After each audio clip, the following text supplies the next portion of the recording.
The heart of your teams. The heart of Michigan. Heart of the fan.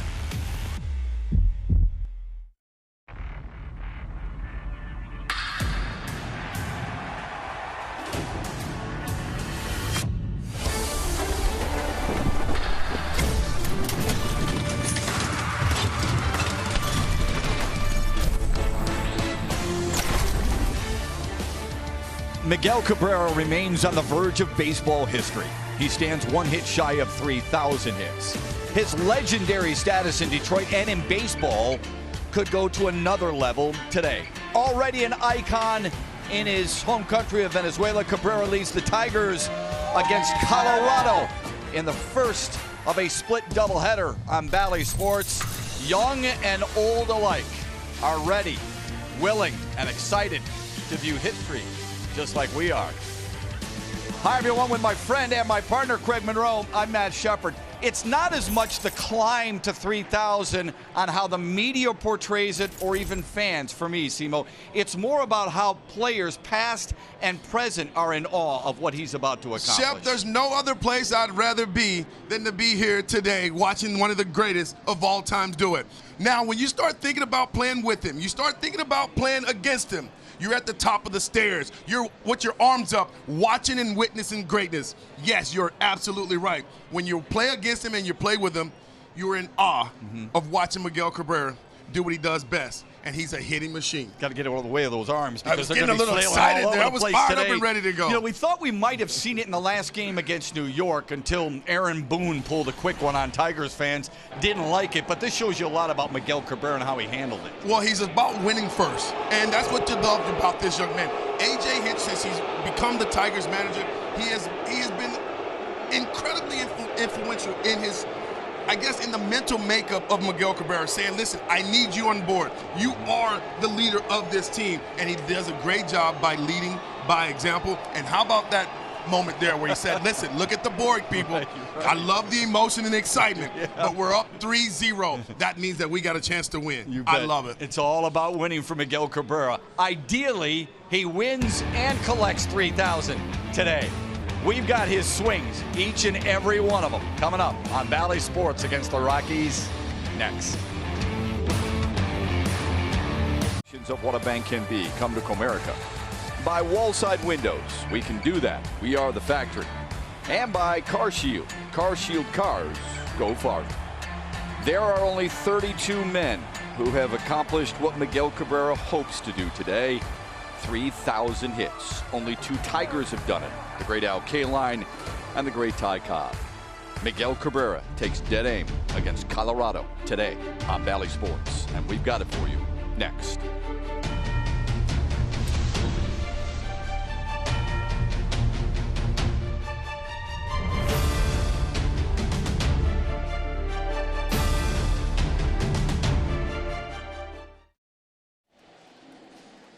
Been able to accomplish so far, and he still has the rest of this season and next season to add on to it. So many people in the great state of Michigan want to be part of this, and they could not have chosen a better day and a better venue. Welcome. Glad you're with us. 67 beautiful degrees in Detroit. Now it is not 1 but 2 games for you on this Saturday, and it's going to be sunny all day.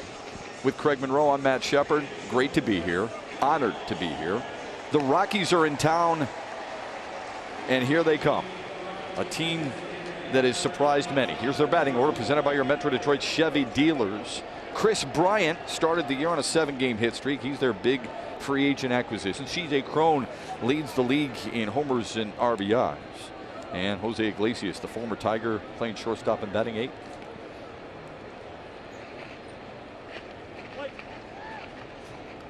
Tarik Skubal goes to work against Connor Joe, and the first pitch is up high.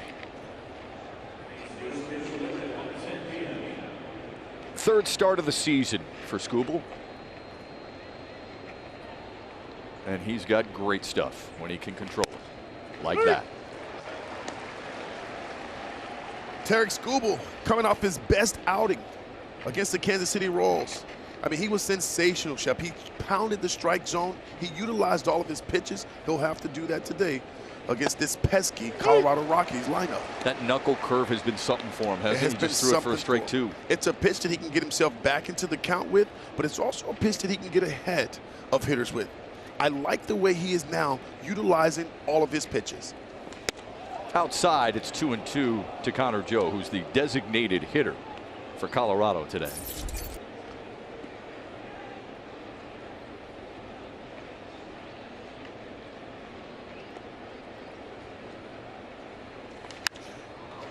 In the air to center field. Akil Baddoo takes care of it for out number one. Here's the Tigers starting defense. It's brought to you by Mary Grove Awnings. Robbie Grossman had 4 putouts on Thursday. Harold Castro, his 3rd start in 4 games at shortstop. Tucker Barnhart catching Tarik Skubal for the 3rd time in as many starts.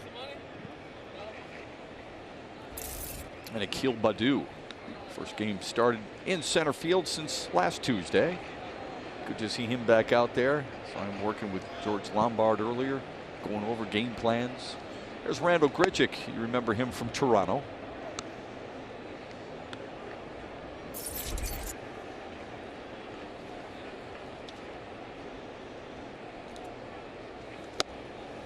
One and one to Grichuk.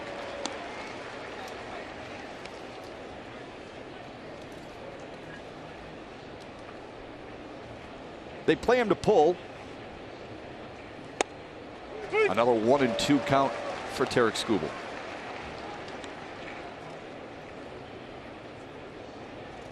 First time the Rockies have been here since 2014. Here's the 1-2. Little floater into center field, and it drops. Grichuk with an 8-game hitting streak. A 1-out single here in the first. It's a good pitch there by Tarik Skubal. 1-2 count. Tried to come inside there. Give Grichuk a lot of credit. Pulled the hands inside. Got the barrel to it. Base knock.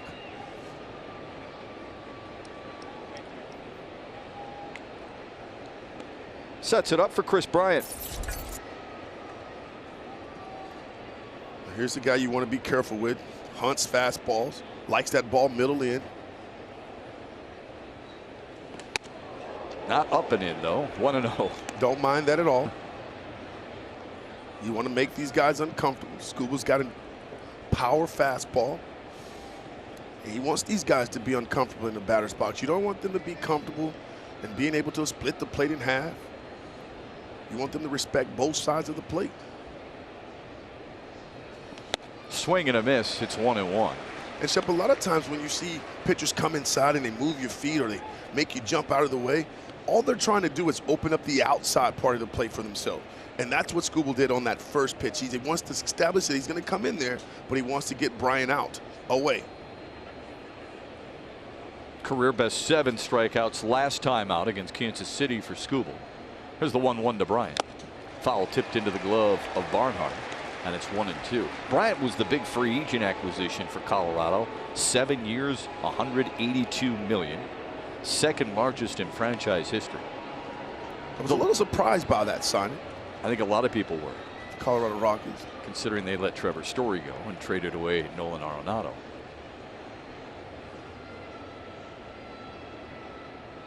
The 1-2 up high.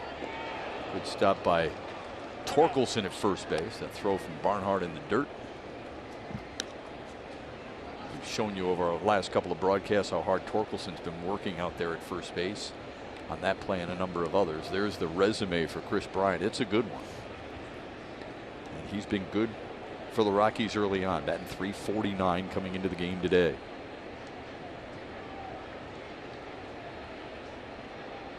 Two. Got him looking.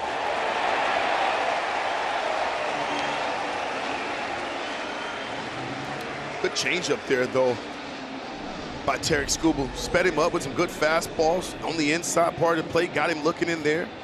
And then he throws this wicked changeup from the same arm angle, same arm speed, same location. But about 10 to 12 miles differential there.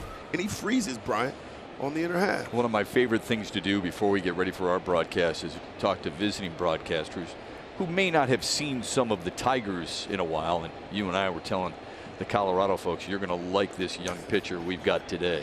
because he's got good stuff. Now he faces C.J. Cron, the ex-Tiger, playing first base and batting cleanup for Colorado, and he's got gaudy numbers.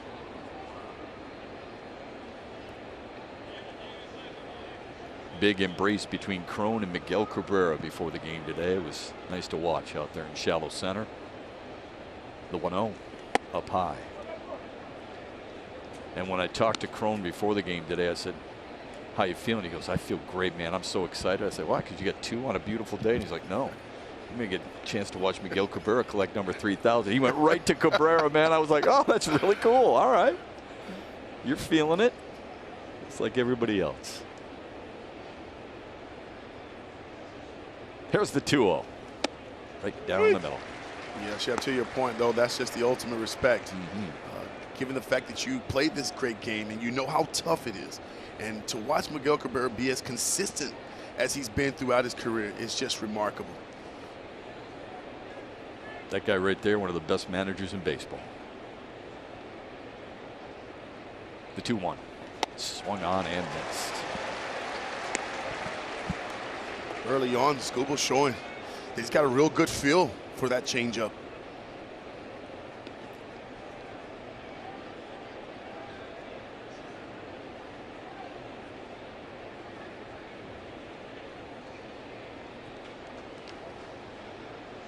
Here's the 2-2. Got him swinging. Good start for Tarik Skubal. He is pumped up, and so is Miguel Cabrera. Ready for number 3,000 in his career. He bats third when we come back.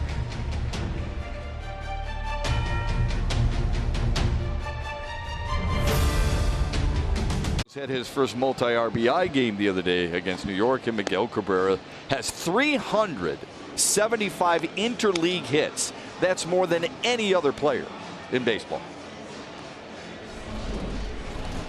On the mound for the Colorado Rockies, Venezuelan-born Antonio Senzatella.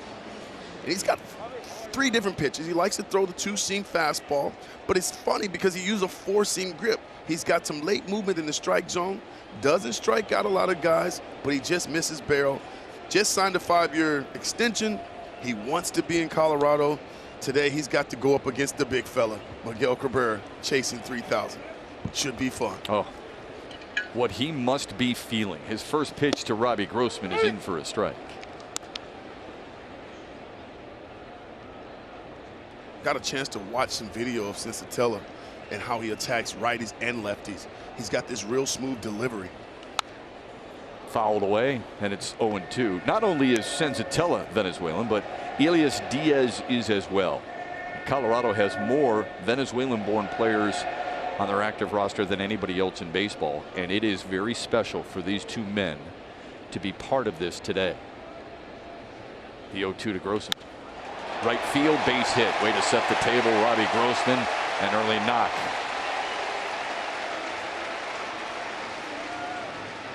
Rockies starting defense is brought to you by Marygrove Awnings. Randall Grichuk was originally scheduled to start in center. He's moved to right. Ryan McMahon was a Gold Glove finalist at third base a year ago.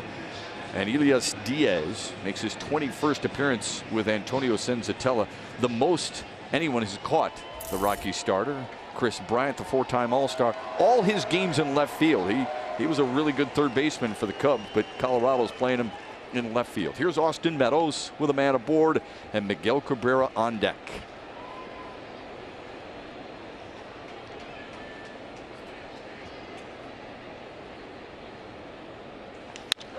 Ground ball into the shift on the backhand and a flip with the glove. Not in time to turn 2. Nice play by Brendan Rodgers. And here comes Cabrera.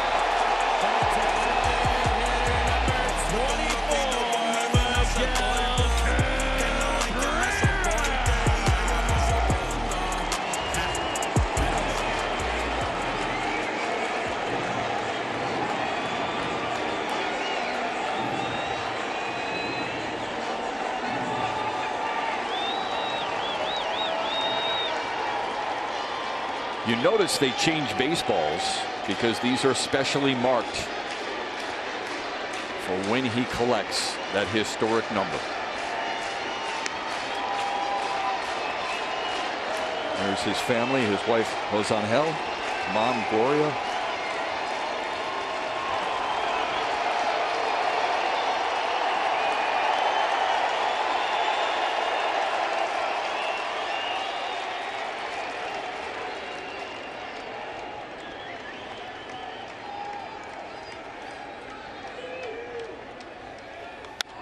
Fouled away.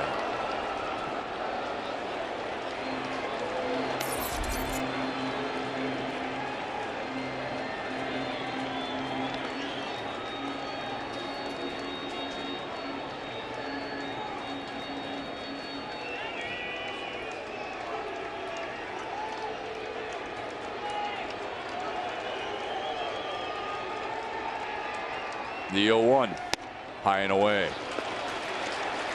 Cabrera very relaxed before the game today.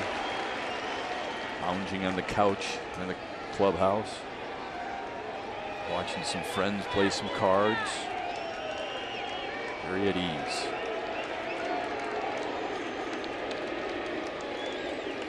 Right side, there it is! His 3,000th, the third Tiger to ever do it.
What a beautiful moment.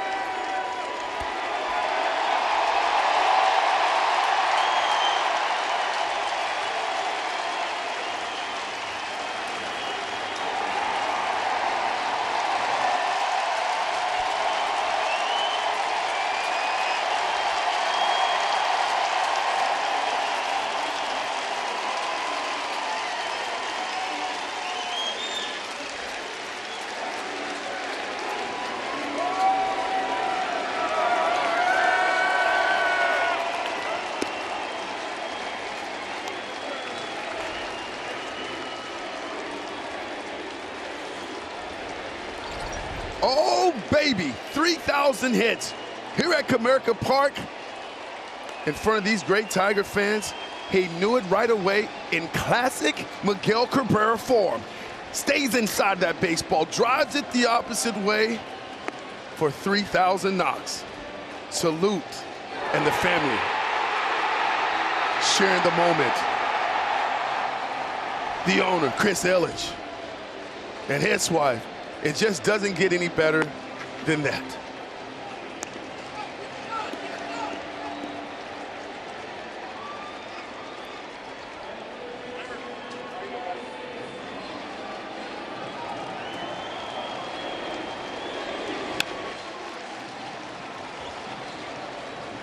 What a moment. What a moment. And what a portrait that will make. Jose Iglesias, his former teammate. Jamer Candelario in the embrace, and everybody pouring out of the Tigers dugout to congratulate him and thank him for being such a great leader and a great role model in that clubhouse. Now back to baseball. It's emotional. His family, I can't even imagine the people who are closest to him. You and I were emotional after that moment. It's amazing what a journey. And he's not done yet. 3,000 hits, 502 homers. Now he wants a win for his team. Candelario fouls it away. 7 players in the history of this great game have done what Miguel Cabrera has done. The great Hank Aaron, Willie Mays, Eddie Murray, Rafael Palmeiro, Albert Pujols, and Alex Rodriguez, all with Miguel Cabrera in that club. Rarefied air, folks. There's the baseball, and there's the bat. Now, he has said he wants the baseball. So we will see exactly where that is headed, because Cooperstown, no doubt, is making phone calls and hoping. Al Avila will join us later in the broadcast. He was so instrumental in Miguel Cabrera, his career. Candelario strikes out, 2 away here in the first. It's incredible. And to get it in this first inning on such a beautiful day.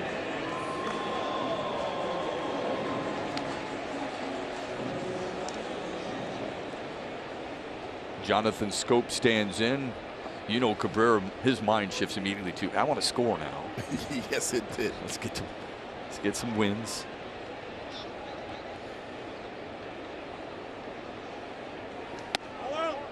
Schoop takes it outside. It's 1-0.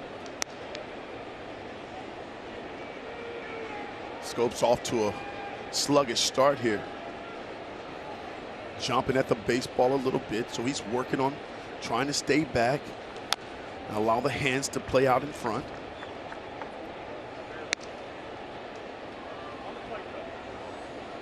Ty Cobb in 1921, Al Kaline in 1974, and Miguel Cabrera on this April 22nd of 2022, or 23rd rather.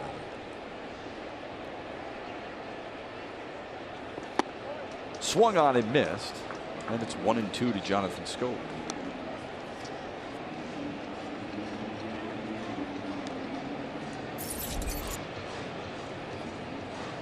Jonathan Schoop 0 for his last 29 plate appearances. You saw him in the batting cage, and you saw he was working on some things that you think might turn it around for him. Yeah, he had a little stretch band on around his ankles, and what this does for him is it doesn't allow him to stretch that front foot out too far, and it also gets him in a position where it doesn't allow him to jump at the baseball. It makes him stay back, and he was trying to control the lower half. Up the middle. Will it get through? No. On the backhand. The throw to first. Brings Crone off the bag. Run scores. Tigers lead at 1-0.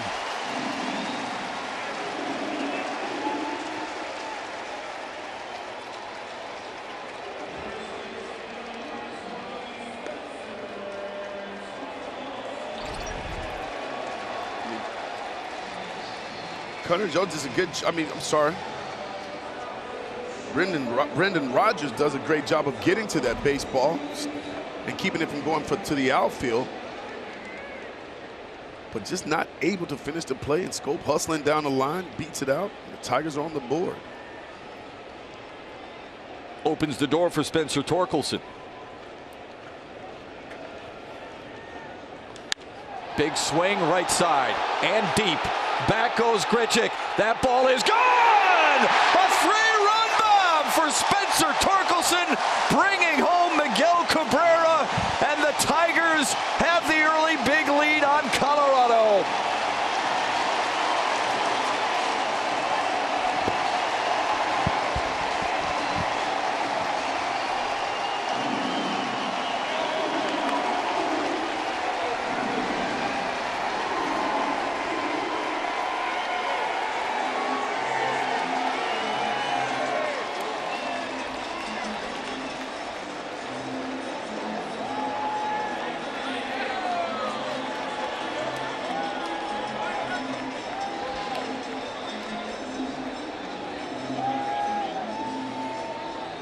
What a day down here at the ballpark here at Detroit Comerica Park.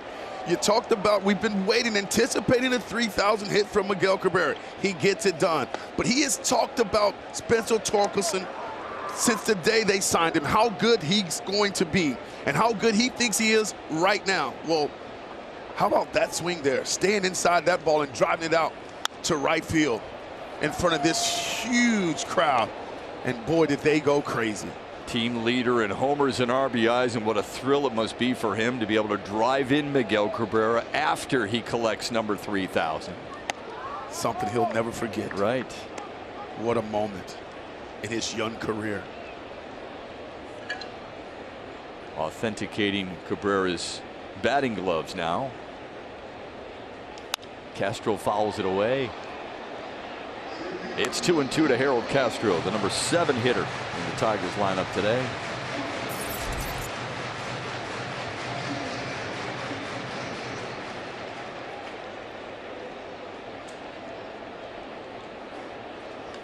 Up the middle, base hit.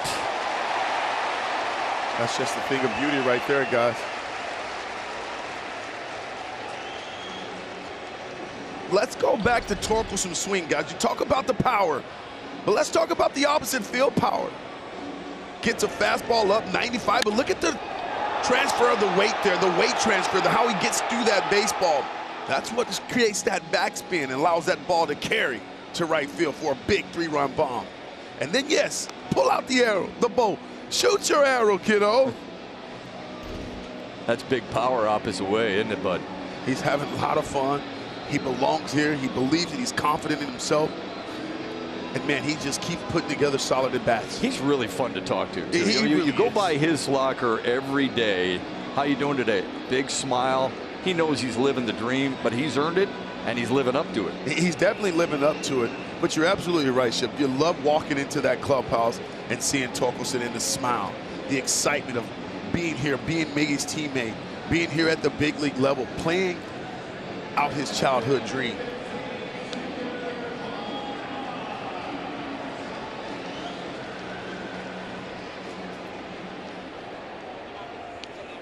Here's Tucker Barnhart.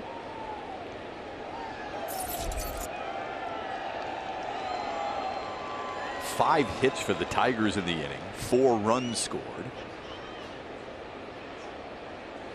Barnhart takes one low. Among the hits, Cabrera's 3,000th of his career, and the Torkelson 3-run homer, home run number 3 on the season for the good-looking rookie. Inside 2-0 to Tucker Barnhart.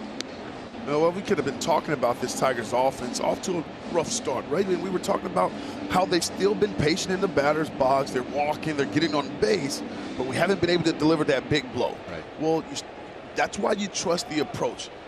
And that's why you continue to use the big part of the field, thinking right center, left center, because you get rewarded if you stay the course.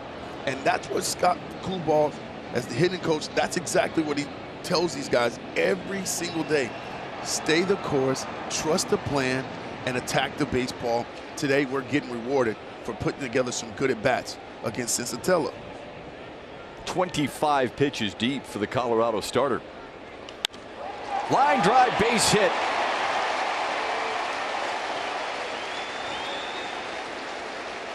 Four straight 2-out hits. I asked the guys what were going to be the approach today against Sensatella. He's got some late movement in the strike zone. They simply said you have to stay on the baseball. You have to use that big part of the field, left center, right center. Take a look at this smooth swing here. Gets the front foot down, hands are back, but look at the head and how he hits against a firm front side there. That's how you draw it up, guys. That's textbook. 9th batter of the inning. Here is Akil Baddoo.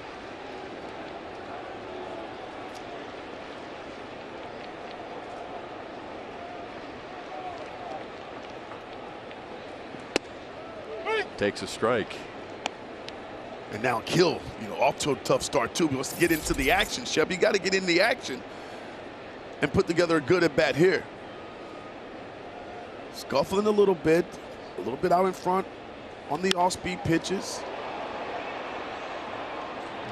A little late on the fastball, kind of catching himself in between. But he's got to get to a point where he just trusts. You trust what your eyes see.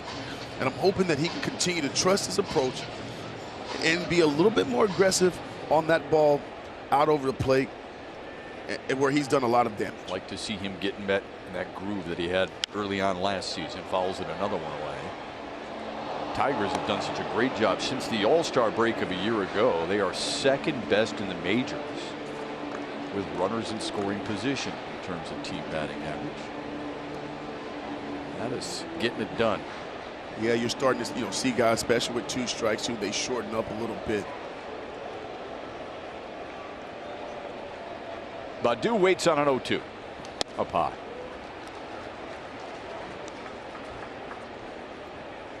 Six hits already today. In the first 12 games of the season, it has been a rough start in the first inning. But not on this magical Saturday. Up high, 2-2 to Akil Baddoo.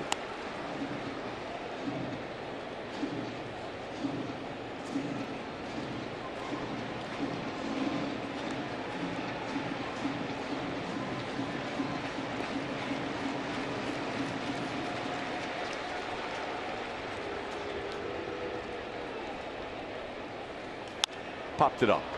Left side of the infield. Ryan McMahon at third base ends the inning. Tigers, though, collect 6 hits, 4 runs. Miguel Cabrera with collect number 3,000 in his major league career. He joins 32 others as a member of that 3,000 hit club, and a number of them couldn't wait to weigh in and congratulate him on what he's accomplished. Hey, Miguel.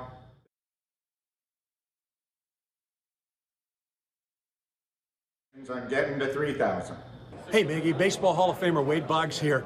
Congratulations on a super career, and guess what? Welcome to the 3,000 Hit Club. Congratulations. Yeah, hey, Miggy, you've had an unbelievable career, and now I'd like to welcome you to the 3,000 Hit Club. Congratulations, my friend. Hey, Miggy, this is George Brett from the Kansas City Royals. Congratulations on getting number 3,000. It's a great club. Very, very, very happy you joined it. On top of that, though, it's another great club to be able to say you made 7,000 outs. Congrats. I'll see you in Cooperstown soon, pal. Miggy, Rod Carew, congratulations on getting your 3,000 hit. I know it's a milestone in baseball. Welcome to the club, buddy. I knew that you had it in you because you used the whole field to hit, and you were very successful at doing that. So, again, welcome. Miguel, Adrián Beltré here. Congratulations, brother, on your 3,000 hits. Welcome to the club. Miggy, my brother, congratulations on reaching the 3,000 hit club. May the Lord continue to bless you and your family. God bless you. Take care, brother. Wow. That's pretty impressive stuff right there. Very impressive.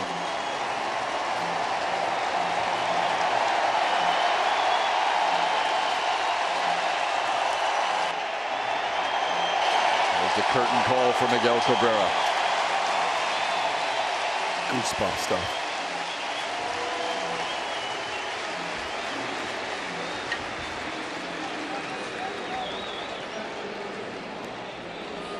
I don't think I've ever seen as many Cabrera jerseys or shirts in all my life. They're everywhere. They're everywhere.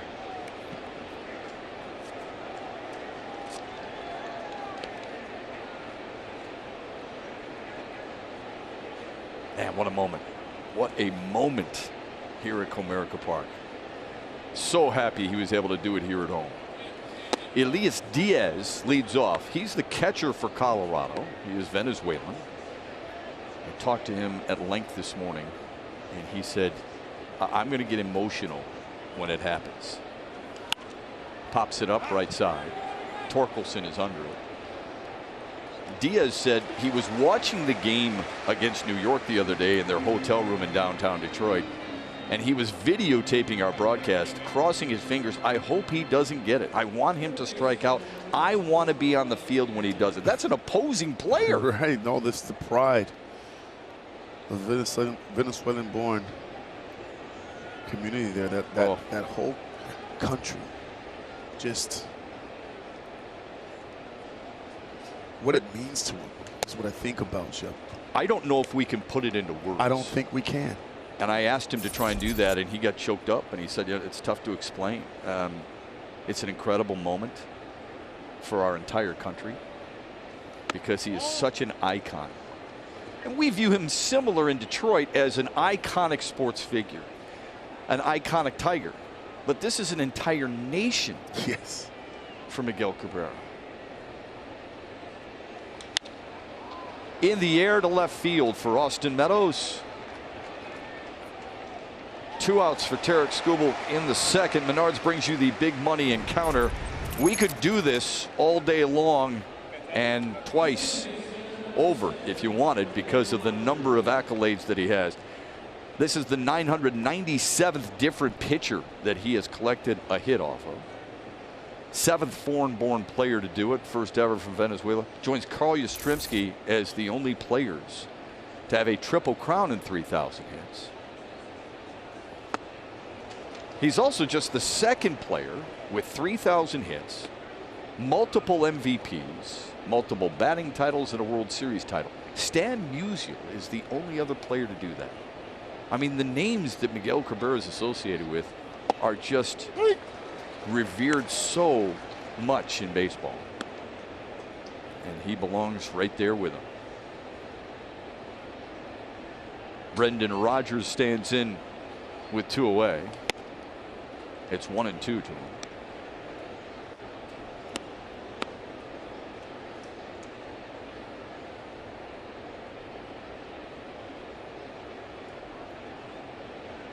The 1-2. Pops it up. Grossman in right field. A quick 1-2-3. Second for Tarik Skubal. Needed just 9 pitches to get the Tigers offense back to work. That includes Miguel Cabrera. Just collected hit number 3,000. Al Avila, the general manager, joins us to talk about it next. Landmark moment for Miguel Cabrera and the Detroit Tigers here at Comerica Park. General manager Al Avila is so inspirational in Miguel Cabrera's life. What were you feeling when you saw that go through the right side? Just excitement and happiness for him and his family, and for the Detroit Tiger fans here today. It's a glorious day. Drafting Miggy, signing Miggy after at 16 years old. How much does that mean to you? It's everything. First of all, I want to reach out to 2 guys that Rui Ohava, who worked for me in the Marlins, and Miguel Garcia, who works for us here in Detroit, and helping us find Miguel. When I signed him in Venezuela and Maracay, going on 16 years old and seeing him grow up and reach 500 home runs, 3,000 hits. A future Hall of Famer here. It's unexplainable. I mean, there's no words for it. I just feel very happy for him. We've gone through a lot through his career, and I'm just very excited for him, very happy for him, but really very happy also for these fans here today. What an exciting day here today. He seems so calm and comfortable this year as he approached this milestone. What did you sense from him as he was getting closer and closer to 3,000? Well, he obviously, his focus is on winning the game, which is really, I think, taking a little pressure off of the getting the hit or getting the home run. But at the same time, I know he wanted to get it done so we can move on with the season. And his goal is to get to the playoffs right now. And so I can't tell you that. I mean, the tremendous leadership in the clubhouse with the players and how he handles everything at this point. I mean, he's grown into a really, really solid human. Can you help us with this? Because we talk about how important he is in Detroit sports history, not just the Tigers, but sports history. But the iconic figure he is in Venezuela. Can you put into words what it means to that country for him to do what he's done? Well, this is everything. I mean, if you travel to Venezuela right now, you see the big billboards all over the entire country, not just in one corner of one street. I mean, the entire country, you have billboards of Miguel Cabrera. On the front page, you have Miguel Cabrera. So obviously, he's a hero. He's an icon in Venezuela, and actually in all Latin America, to tell you the truth. And not to mention all the players at the big league level, the minor leagues. All you have to do is go around Lakeland and see our young rookie players come around him all the time.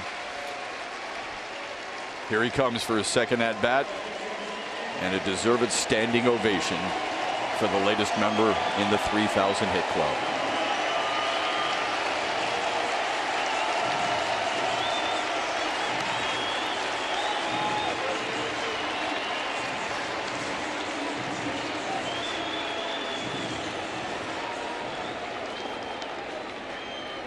Al, the names he's associated with, I just shake my head. Or he's part of such an exclusive club in so many different aspects. Yeah, and early in his career, you could just sense that he was going to be a great player. And obviously, God-given talent that not too many people are able to enjoy, and he has. Can we keep you for a little bit more? Because we want more of your thoughts on Miguel Cabrera. Bounced into the double play to end the second, but it's not going to ruin our day or his. Tigers up 4-0 as we head to the third. Not just as a baseball player, but as a young man. When you and I have talked about this before, but I think it's worth repeating. When you first saw him play, what struck you most about his ability? Well, I mean, it was very simple with him. He was always a big guy and a very big, strong guy. Probably more stronger than most kids that age at 16. So he already had what we would call major league above average to above average tools, because he had a cannon for an arm. He had power. His batting stance and his swing today is the same swing that he had when he was 16 years old. All right, that approach to right field, I mean, that swing, it hasn't changed in all these years. That's what he had. And people don't realize this now because he's older and he's slower, but Miguel had very smooth hands, or I would say soft hands. He was a very good fielder. He was a shortstop originally. His feet moved very, very well. Even though he was not a fast runner, he actually moves swiftly in the infield. So he was a good fielder, cannon for an arm. He had power and he had the ability to hit. He was an advanced guy for his age at 16. He was so advanced that we took him to Miami at the Major League Stadium and had him. He hit BP with the Major League club, and he put on a show at 16 years old. You can tell he already at that stage he was going to be a very good player. Good range by Candelario, retiring Jose Iglesias, and his first hit as a major leaguer came at that stadium. Yep. Boom. Amazing. The saddest thing for me, obviously, is I never got to see him make his major league debut. We were already in Detroit, and because we had, obviously the team was sold, and we moved on, Dave and I, here to Detroit, and we never got to see that major league debut. Well, you know how tough this game and how tough this game can be. You've been around this game pretty much your whole life. When you signed Miguel Cabrera, given all the tools that you saw, did you think though that he would be this good? Like, this is stuff that you never think about. You can't predict a Hall of Famer by any means, no. But I can tell you this: we gave Miguel Cabrera $1.9 million, which at that time was the highest signing bonus for an international amateur player in the history of the game. So when you stick your neck out that far, all right, you're thinking, I'm signing a perennial all-star. And we did feel that he had the ability, the tools, the baseball know-how, because, he had baseball knowledge even at that age. Obviously, his dad and his uncle taught him a lot. His mom, he was a baseball guy, So when you sign a guy like that, you give that kind of money, you're expecting big things.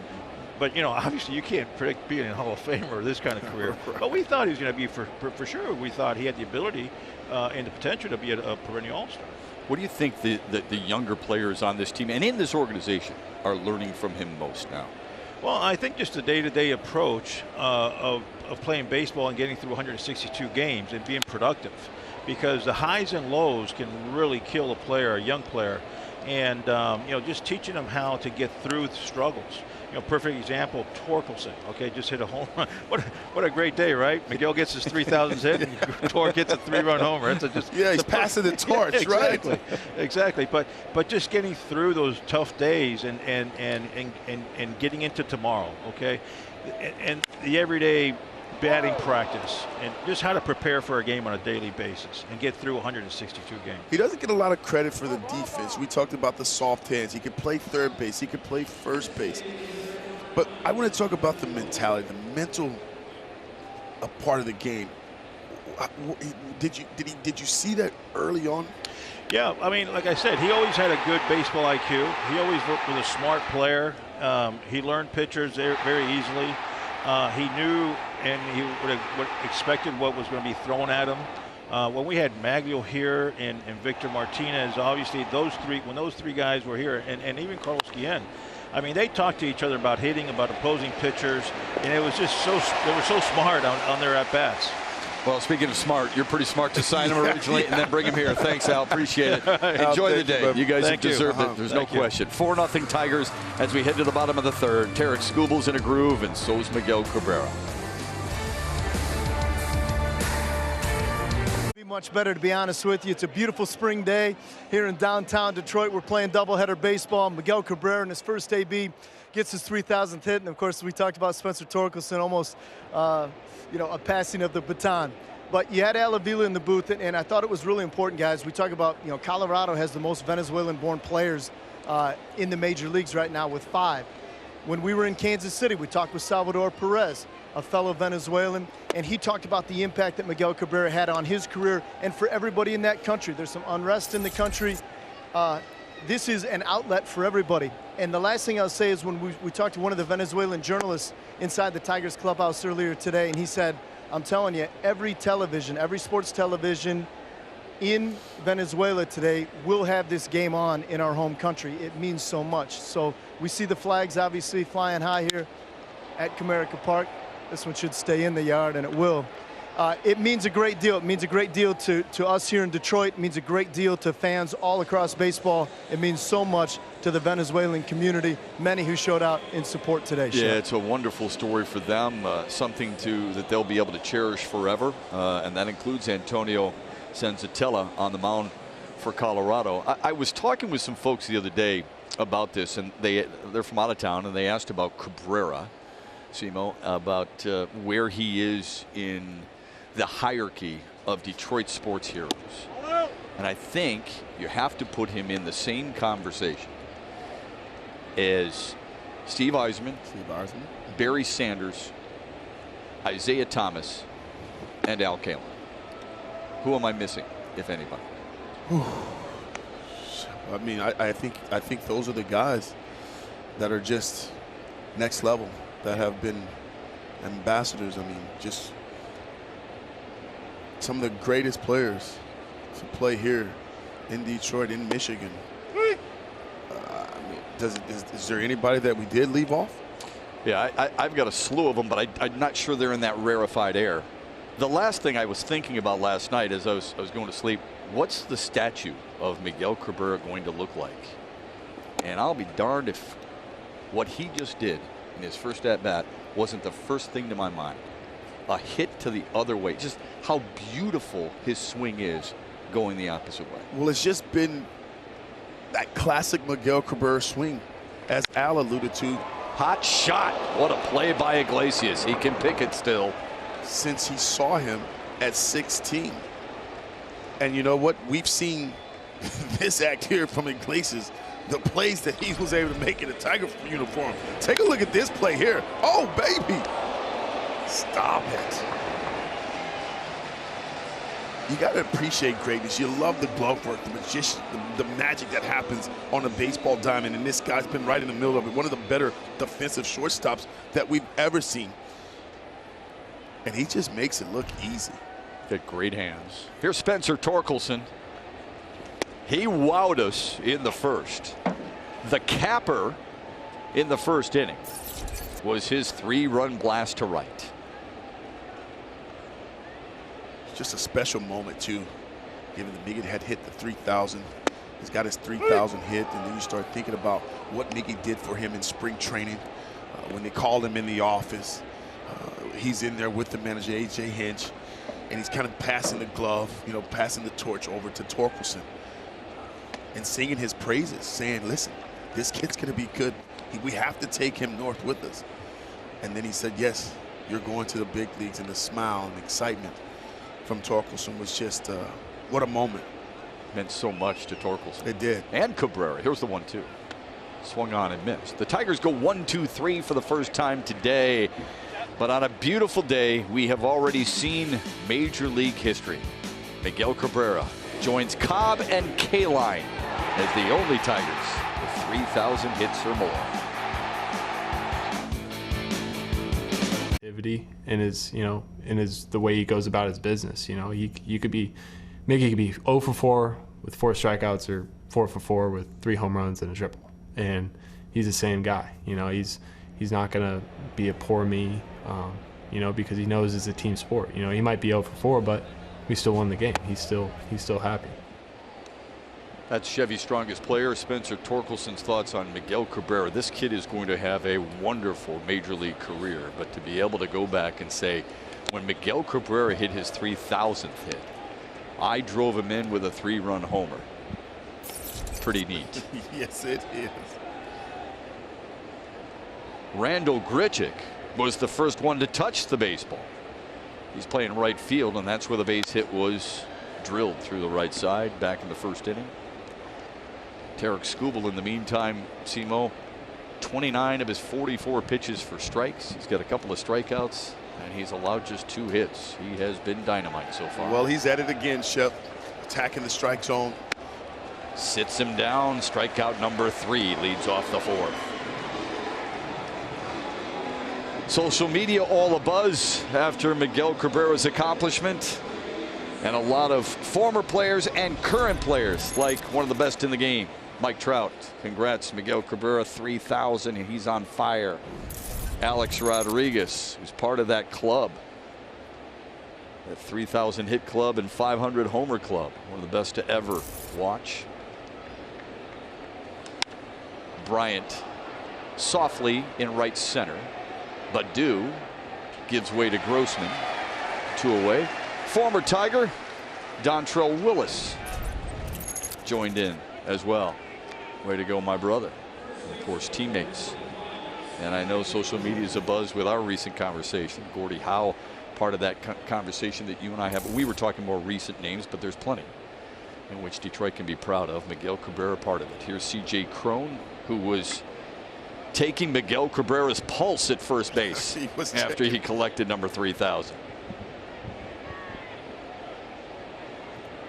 Again, when you just play against, when you compete against Miguel Cabrera, you watch him on a day-to-day basis as his teammate, the fun, how he cares about everybody on his team in this game. I mean, you really just, you can't say enough about how big of a heart he has and how much everybody around the game of baseball that have played it past and present, how much they appreciate, how much they admire. And as we talked about in the open, how much of an awe you are of what he's been able to accomplish. Well, isn't that the thing? I mean, the admiration of your peers is as good a compliment as you could possibly want or receive, and that's what he has. And that's exactly what he has. And every time you see him, he's got this big smile on his face. And we talk about the big kid in him because he just has so much fun playing this game. And it rubs off on his teammates. It rubs off on other people, other players. And so just excited, Shep, about the moment and getting to share it with him by calling this game. 2-1 to C.J. Cron. Inside 3-1. I mean, we were talking about it in the break. Like, we had our moment. We were able to call 500 together. Now we called 3,000, and there was a little emotion that we both had. That it's authentic, it's raw, it's real, and that's what this game is about. Cron gets rung up. 1-2-3, go the Rockies. 11 pitches for Tarik Skubal. You bet he's loving this Saturday afternoon. Bally Sports is brought to you by BigTimeBats.com. Get your commemorative Miggy 3000 bat at BigTimeBats.com. By Comerica Bank, raise your expectations of what a bank can be. Come to Comerica. And by GMC, visit your closest dealer for exceptional offers all month long. You got it. They are not disappointed here today. All those who made those types of good-looking signs have been rewarded with Miguel Cabrera's 3,000th career hit. He accomplished that in the first, where the Tigers scored 4 times. And they wanted him to come out and so they could say thank you again. And he obliged. Big smile on his face. A sense of relief, but also the fact that his team's up early. His team is up early, but you know what, too? Shep, it's about that old English tee that he wears on his chest. He wears it proud. The guys before him kind of passing that torch on to him, talking with Al Kaline, really, really influential in his career, especially being here in Detroit, what he means to the city. I'm glad you brought that up, because obviously Mr. Kaline's not around with us to see this, unfortunately, but Miguel Cabrera talked about Al Kaline and what he meant to him and how much he enjoyed talking baseball and hitting with Al Kaline. I remember having a conversation with Miggy about Mr. K, and everybody said, well, you're the new, Mr. Tiger. And he goes, no. Mr. K will forever be Mr. Tiger. And it just goes to the respect. It goes to show you the respect that Miggy has for the greats who have wore that old English tee.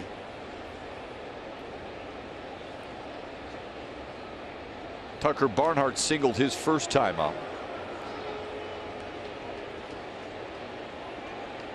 Sanzatella retired the Tigers 1-2-3 in the third. That's the first time he has done that against an opponent this season.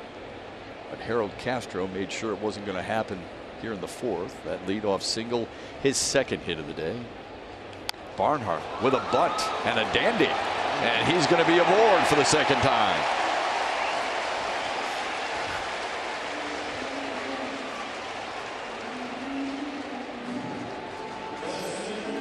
Yeah, let's go back, though, and just take a look at the defense, how they're shifted. Barnhart, very intelligent player and hitter. Just says, okay, let's just textbook this.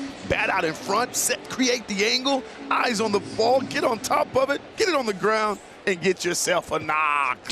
Don't you shift against me. Don't shift on me. Surprised, though, Sheb, a lot of guys, more guys don't do that. But he's that kind of hitter, though. He's not really a big power hitter. He drives the ball in the gaps, but he's a smart player, and that's a smart play there. Just getting himself a knock, just trying to get going a little bit. He wants to get in on the action. He's done it. Back-to-back singles here for the Tigers in the fourth. Here's Akil Baddoo. Takes one outside. Baddoo popped up to third his first time up. Tigers scoring 4 runs on 6 hits that included Miguel Cabrera's 3,000th career hit in the first. The 1-0. In the dirt, a good block by Diaz. Tigers have really done it. I mean, they've done an excellent job, Shep, though, of getting Sensatella in the strike zone. We've talked about this offense at length about chasing pitches, trying to, lower that chase rate. I feel like in the last few games we started to see them hone in on the strike zone and put together some better at bats. And again, the result is happening today early in this contest. 9 hits already, and they put up a 4 spot. Yeah, very encouraging for Detroit's offense. Had 6, or make it 7, in the last game against New York, and in the middle game of that series against the Yankees, even though they lost, they had 11 hits. Scott Skubal told us on the road in Kansas City, we're getting there. We got to find it, and it's got to be contagious. Starting to get there. 2-1 on the ground to Iglesias from a knee. In time to turn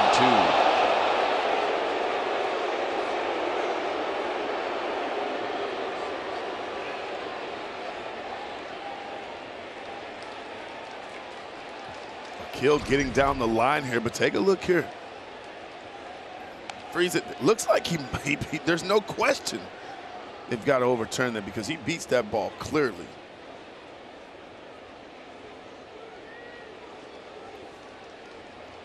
Yeah, he gets there easy.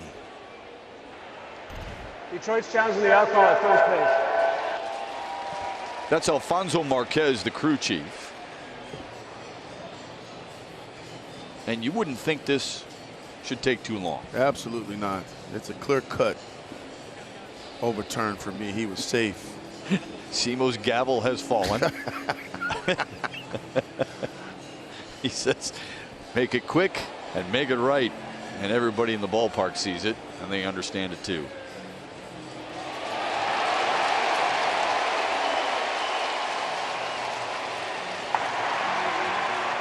After review, the call is overturned. The runner is safe. Detroit will return the challenge. How about that, Shep, too? The new way of letting everybody in the ballpark knows. I like it. I love it. Love everything about it. Akil Baddoo and first base coach Gary Jones, they didn't budge. They knew it all along. You could see Akil Baddoo telling C.J. Cron, I'm not going anywhere. I know I'm safe. Here's Austin Meadows. He has singled and scored, or this is Robbie Grossman rather. Grossman has singled and struck out.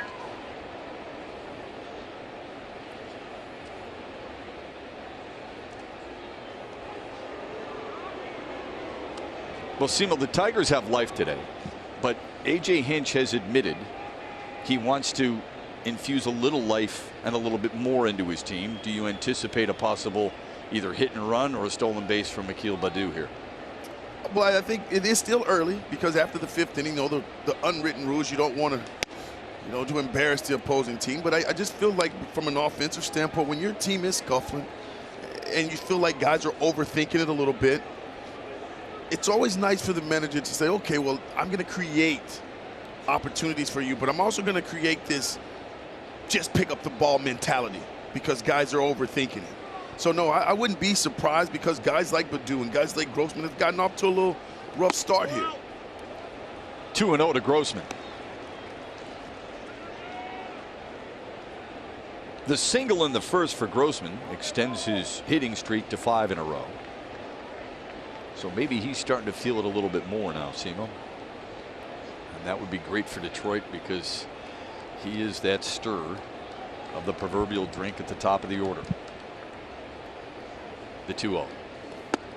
Good take. It's 3-0 to him. Well, I love as a veteran player, he had a career year last year, 20 home runs, 20 stolen bases. But yet in the offseason, he wants to be even better coming into this year in 2023.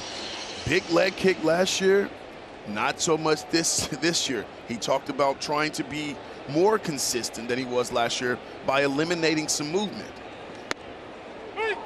Take strike one.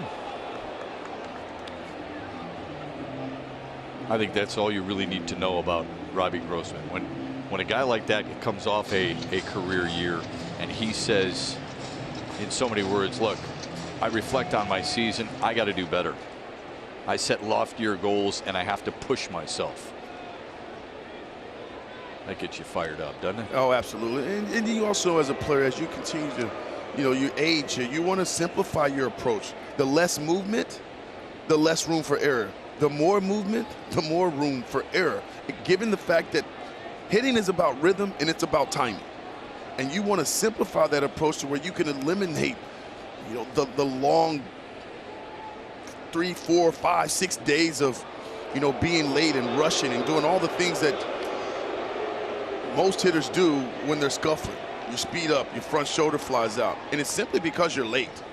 But if you get there early enough, you make better decisions, and you're able to be more consistent.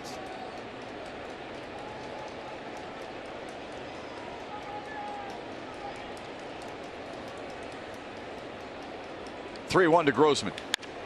A drive to right center field. One run is home. Baddoo all the way to third. Grossman wants 2, and he is out at second base.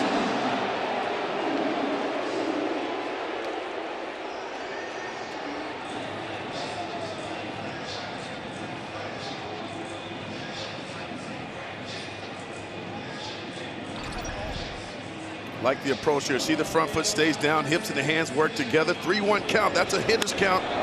Grossman's getting that fastball, and he doesn't miss it here. And he's going for 2 here. I think he hesitated just a little bit, but I like that he puts the pressure on Diaz out there. Diaz throws a strike.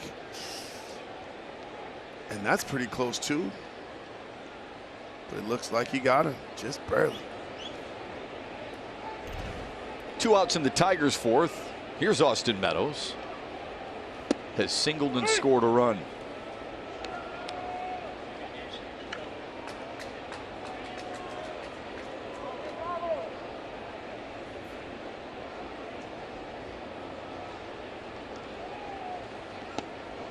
In the dirt, 1-1. You saw Chris Ilitch and how excited he was when Miguel Cabrera collected his 3,000th hit. This is what he said. Congratulations to Cabrera. Like Tiger fans, I've been proud to witness his amazing historic milestones, putting him among a select few MLB legends. Thanks to Miguel Cabrera for a career of exciting Hall of Fame caliber play towards our objective of championship baseball for Tigers fans. He continues to build his status as one of the greats of the game.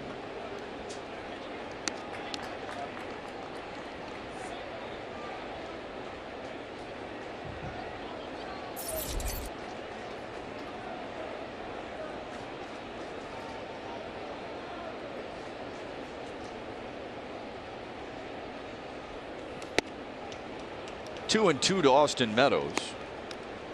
Last game against New York, Meadows had the 2 RBIs that kind of gave a little bit of breathing room. His first multi-RBI game as a Tiger. He had 31 with Tampa last year. That led the Rays. A chopper to second, to first rather. C.J. Cron flips to the pitcher, Senzatella, and the Tigers are up. But they do score another in the 4th. They lead it now 5-0. But all this day is about is Miguel Cabrera making MLB history.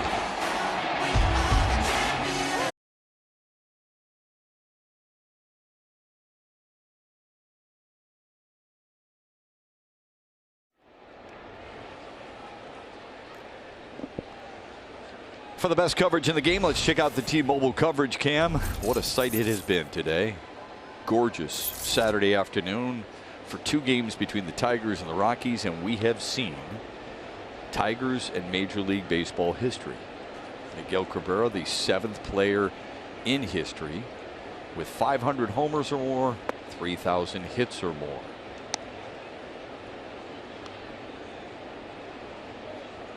Tarik Skubal has dazzled us as well. 4 strikeouts so far on the day. It's 1-1 to Elias Diaz to lead off the Colorado 5th. Scuba's doing a really good job, Shep, of repeating his delivery. And if you notice, when he stays in sync like he is right now, I mean, he fills up the strike zone. I'm also loving the confidence that he's showing in those secondary pitches. Good knuckle curveball there. Nice changeup. Good feel for that pitch. Pitching ahead in the count, putting the Rockies hitters on the defense. That one's tapped foul, and a different challenge than the pitchers had in the last series against New York. Colorado plays a different brand of offense than the Yankees. They do. They're a team that really they just try to make contact. They don't have a lot of guys that just swing and miss, so they're pesky in the batter's box. They'll foul off good pitchers' pitches, and those are the toughest lineups to face. But Skubal thus far has had no trouble at all.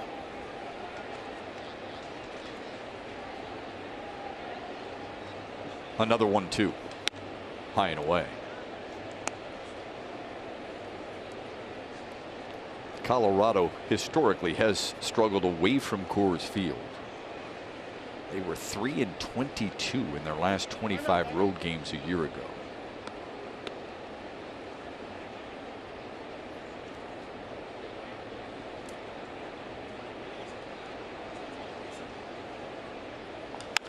Off the end of the bat, Scope measures it.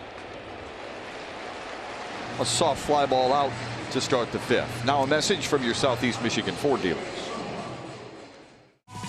Returning AZ Plan lessees can lease a 2022 F-150 for only $299 a month for 24 months. Only at your Southeast Michigan Ford dealers. 1 out for Ryan McMahon.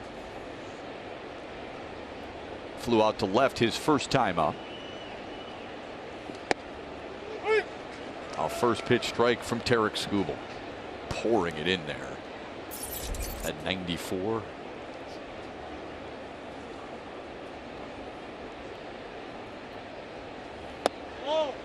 Just missed with the slider at 89. The Rockies really like this young man here, but McMahon said he can flat out pick it over at the third base position, but they love his approach in the batter's box. He's got some pop, drives the ball to all fields. Well, it's really tough replacing a guy like Nolan Arenado. It truly is. He's one of the game's best third basemen. Yeah. And McMahon has done an excellent job over there. Fouled it at the plate. Yeah, I mean, here's a guy that they like him so much they rewarded him with a 6-year, $70 million deal in March. Coming off career highs in so many different categories.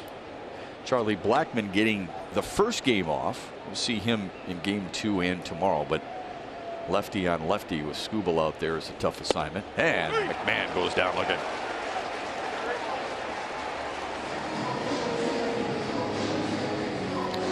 Join the 1901 Society and secure the best seats in the ballpark. Enjoy discounts on concessions, receive invitations to VIP events, and more. The 1901 Society is a season ticket membership experience unlike any other. Go to tigers.com/1901 to learn more. 2 quick outs for Tarik Skubal in the Colorado 5th. Now he gets Brendan Rodgers.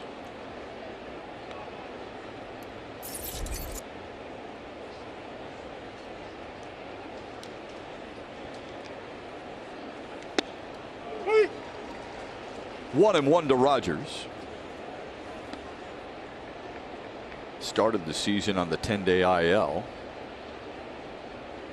And it's been a struggle for him to catch up. 2-1.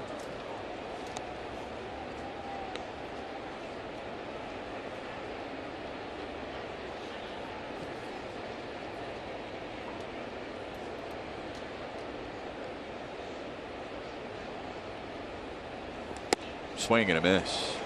Rodgers was Colorado's first-round pick, 3rd overall in 2015.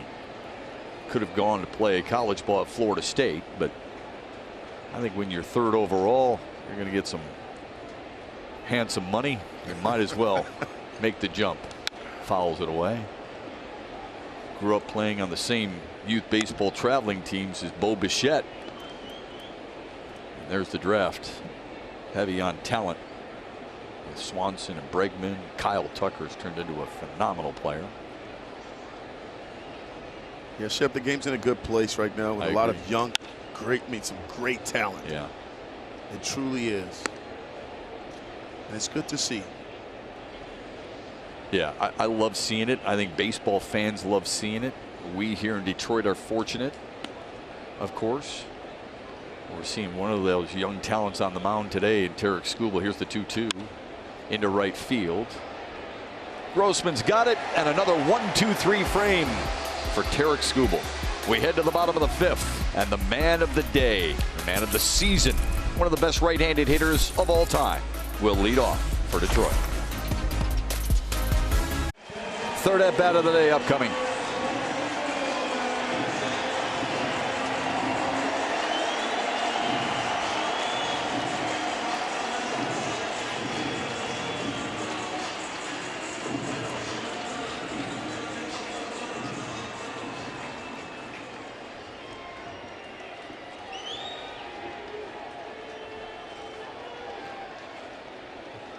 Leads off the 5th after singling and scoring in the 1st and bouncing into a double play his last time up. Takes ball 1.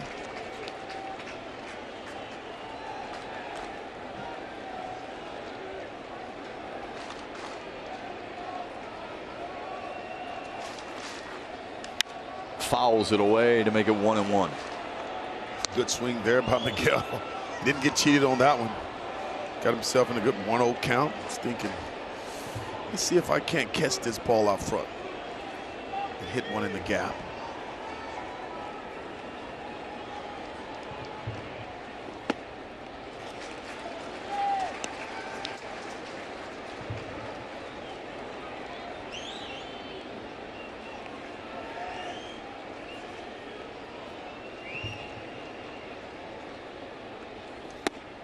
Now it's 2-2 to Cabrera.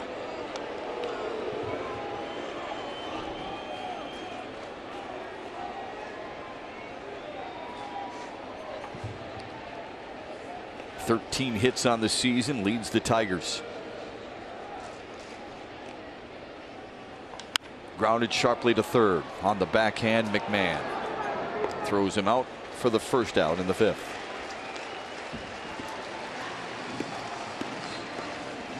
Red Wings are playing today, and when Miguel Cabrera collected number 3,000, this was the reaction of diehard Wings fans.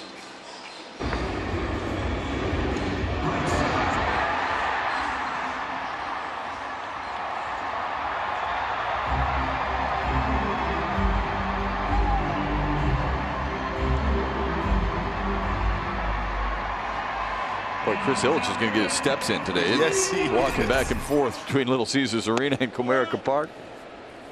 Yeah, but just absolutely love the reaction of the fans. It doesn't get old to me. Like I got so much goosebump stuff going on since this happened. Like I'm just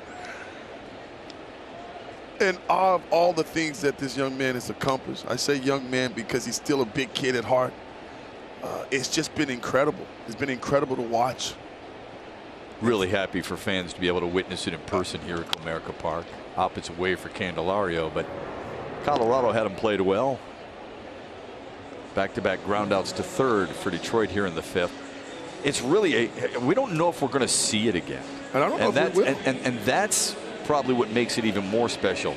Look at who is closest. Robinson Cano's 39. He's not getting there. Joey Votto is 38. He's a heck of a player, but can he collect close to 1,000 hits? I mean, that's going to be tough. Too. It's going to be tough. Manny Machado's only 29, but he's often injured. We may not see it for a long, long time. On a line and a diving grab made by Brendan Rodgers. That's a very efficient 5th inning for Antonio Sanzatella. We are through 5 with the Tigers up 5.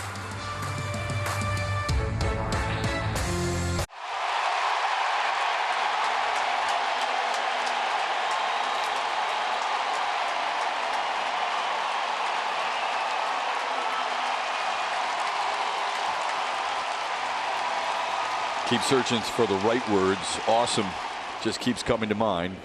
That's what he has been in his career, and that's what that moment was in the 1st inning. Iglesias on the first pitch, singles to left. That's our Comerica Bank game summary. Tigers, by the way, have banged out 10 hits, collected the 5 runs. The big blow, of course, besides Cabrera's 3,000th career hit, was Spencer Torkelson's 3-run homer in the 1st. Tarik Skubal has struck out 5 and allowed just 3 hits after the Iglesias leadoff single here in the 6th. Yeah, the Tigers from an offensive standpoint has just got rewarded for their approach. They had the right game plan against Sensatella, and they've worked it to perfection thus far.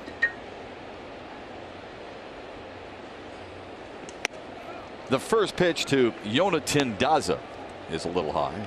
Daza singled in the 3rd. One of 5 Venezuelans on the Colorado roster, beaming with pride for what Miguel Cabrera has accomplished already here today. Holds up, and it's 2-0. The impact that Cabrera has had on the Venezuelans is massive. It's tough to put into words, but when you talk to many of them, they will tell the story of how many kids in the streets of Venezuela look up to Miguel Cabrera, want to be Miguel Cabrera, and that they wanted to be Miguel Cabrera. And so important was the moment of Cabrera's 3,000th hit today, was that many Venezuelans said they were rooting against him against the Yankees so they could be on the field when he accomplished the feat themselves. Inside 3-1. That is not lost on that man, by the way. I'll take you back to my sit down with him, and we were talking about where his name would be on the wall out there in baseball at Comerica Park. Torkelson to second for 1. He gets the lead runner.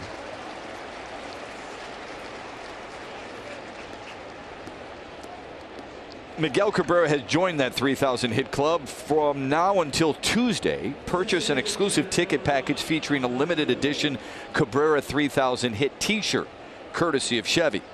Plus, a ticket to Miggy's Celebration Day at Comerica Park, Sunday, June 12th, when the Tigers host the Blue Jays at 1:40.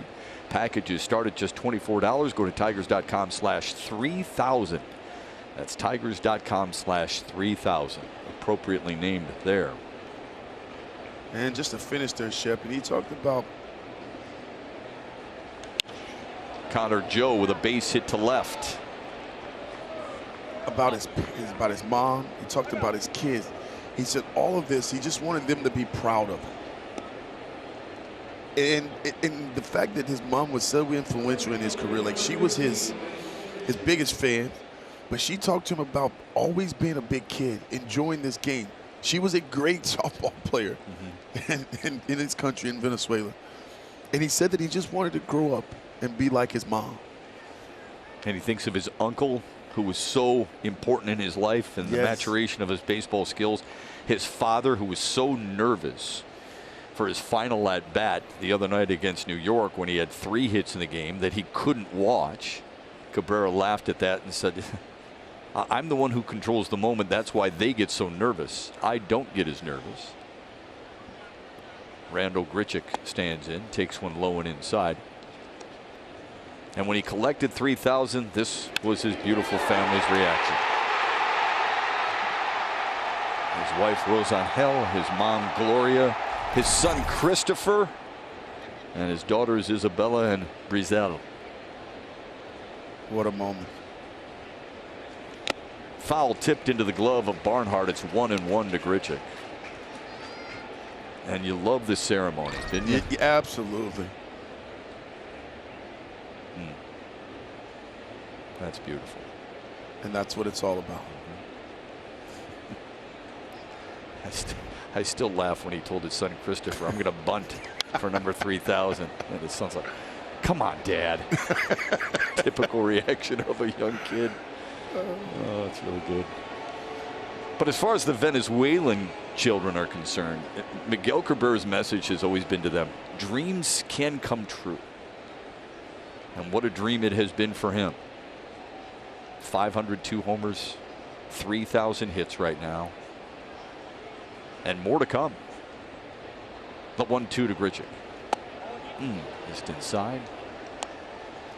And oh, by the way, Skubal is carving up the Colorado Rockies lineup right now. 81 pitches so far for Tarik Skubal. Threw 90 in his last start. The shift is on against Grichuk. This is softly into center. It's down and the bases are loaded of Rockies with 1 out here in the 6th.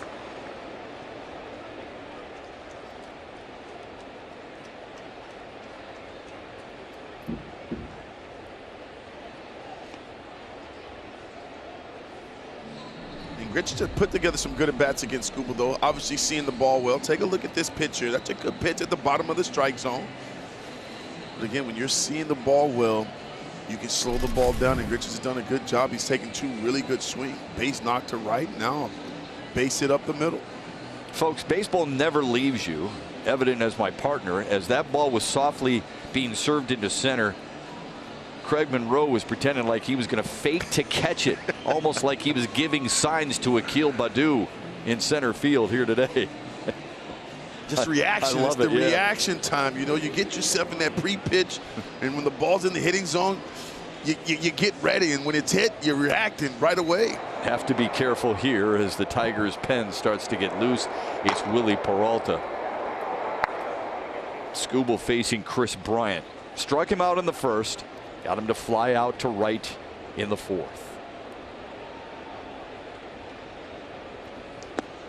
Spits on one in the dirt, 1-0. Now, one of the things we do know about the Colorado Rockies is they don't quit. They keep fighting to that last out. They've got 5 comeback wins, come from behind wins. So if you're Skubal here, you want to make sure that you make your pitches.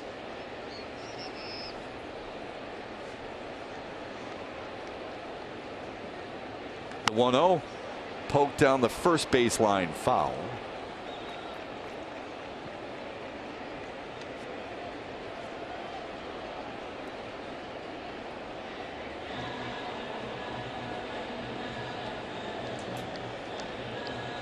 Bryant helped the Cubs win a World Series in 2016. Three-time All-Star. He was the Rookie of the Year in 2015 and the MVP of the National League in 2016.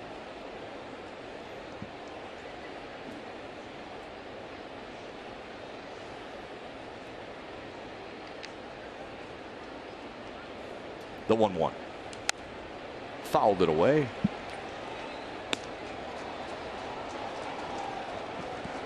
Two good pitches there from Skubal. We talked about how he likes to keep his foot on the gas pedal and attack you with the fastball. But this year a lot different. He has confidence in those secondary pitches. When he falls behind in the count, he can throw his secondary pitch, that changeup and that breaking ball, to get himself back into the count. And now he's in the leverage count against Kris Bryant. The 1-2. Fouled away. A lot of people thought Kris Bryant might have signed as a free agent in Philadelphia. Team up with his childhood friend Bryce Harper, both from Las Vegas, and both in 2017 had combined to help some relief efforts to assist some victims of a shooting incident in Vegas that left 58 people dead. But he signed in Colorado after playing in Chicago and San Francisco a year ago. Another 1-2. Struck him out.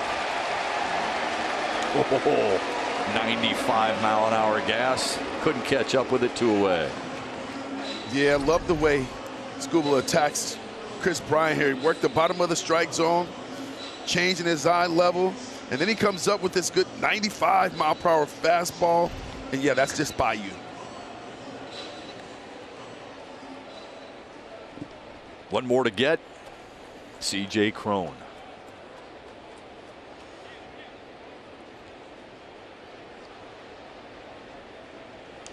Fouls it away. Here's our Xfinity high-speed pitch. Tarik Skubal's fastest pitch, 97 miles per hour. The slowest pitch is at 76. And when he's attacking the strike zone, pitching ahead in the count, with that speed differential, he can be a very tough customer for any hitter in the batter's box.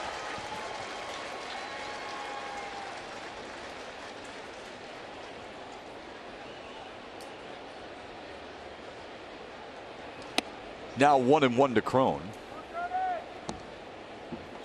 Tiger fans will remember C.J. Cron when he was with Detroit, but only played 13 games with the Tigers.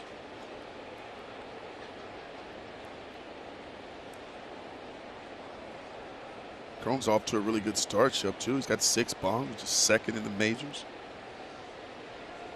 Swung on and missed. And guys, again, you're talking about what they're looking for. 1-1 count. Look at the grip here. That's that circle changeup. That ball gets in the hitting zone. Looks like a fastball out of his hand, but when he gets to the plate, you see the bottom just falls out. And Cron swings over the top of it. Good location there as well.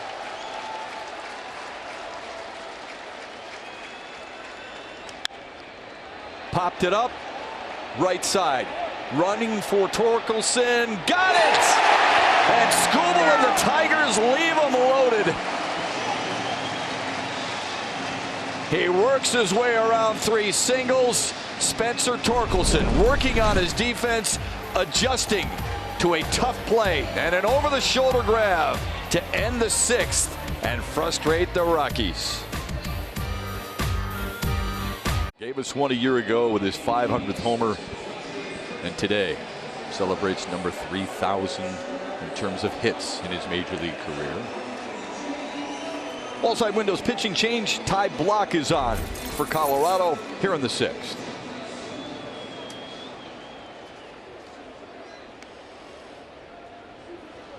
Ty Block's got 4-pitch mix, guys. He's got a fastball, got some natural cut on it, curveball, slider, changeup.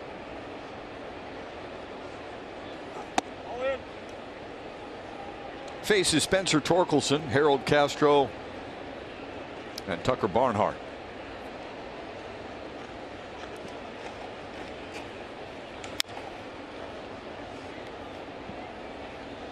Time for a StatCast powered by Google Cloud in the first inning after 3,000. Spencer Torkelson, big fly, opposite field. Kind of reenacting that Miguel Cabrera swing, that classic inside-out swing there. It's a beautiful thing. It's got power to all fields. That home run was his 3rd of the season. That leads the Tigers. Now driven in 8 on the year. The 1-2 fouls it away. Miguel Cabrera has often talked of Spencer Torkelson, not necessarily the swings, but the takes. The first pitch he took in this inning here to lead off was pretty impressive. Seems to recognize things rather quickly. Still plenty to learn. Waits on the 1-2. Sharply to short. Iglesias like a vacuum cleaner. Hey fans, Detroit has already scored at least 3 runs, and when that happens, you visit a participating Arby's location tomorrow and you'll get a free small order of curly fries. Looks like I'll be eating curly fries. I've never known you to turn down curly fries. I'm not turning down curly fries. Yeah, baby. Harold Castro is 2 for 2 with a run scored. Takes a strike. All Harold Castro does is come off the bench after not playing a game or two, and I think he'll get a couple of hits today. Is that all right with you guys? Well, he's earned the nickname for me. I call him Tool. That means he's getting 2 knocks a day, and today's no different. He's something else, man. He really is. He's just so relaxed in the clubhouse. You go up to him, hey Harold. He's coming out with an omelet with some red hot on it. How you doing today? Oh, I'm doing great. How you feeling? Like I got 2 hits in me. You know, that's just the way it is. Well, I loosened him up today. Gave him a little massage. Yeah, I was in the club. I was like, come on, puppy, today's the day. You know, go. Today's the day. Vámonos. You're giving credit, huh? No, I ain't taking credit. He's just got a great swing, great approach, knows how to get it done. Didn't play Thursday, but when he last played on Wednesday, was on base twice. Good eye, 1 and 2. 4 runs for the Tigers in the first, 1 in the 4th.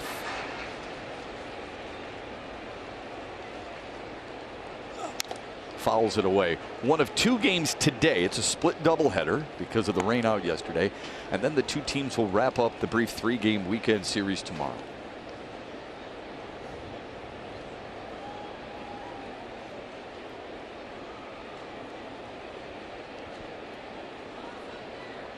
The 1-2. Low and away.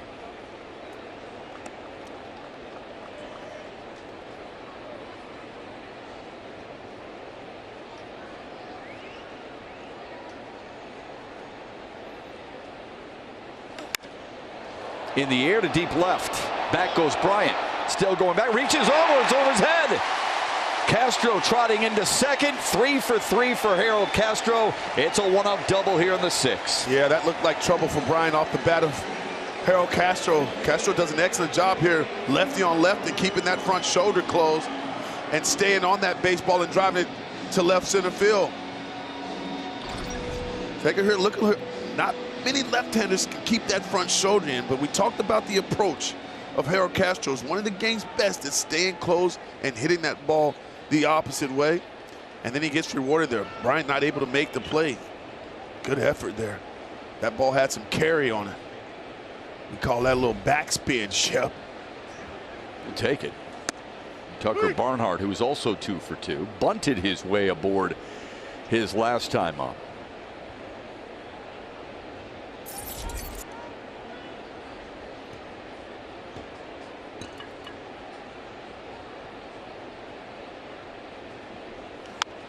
Pokes it foul. You'll notice the Colorado defense. Of course, there is a man on second, but still, they are not shifted this time against Tucker Barnhart. They were forewarned from his last at-bat, right?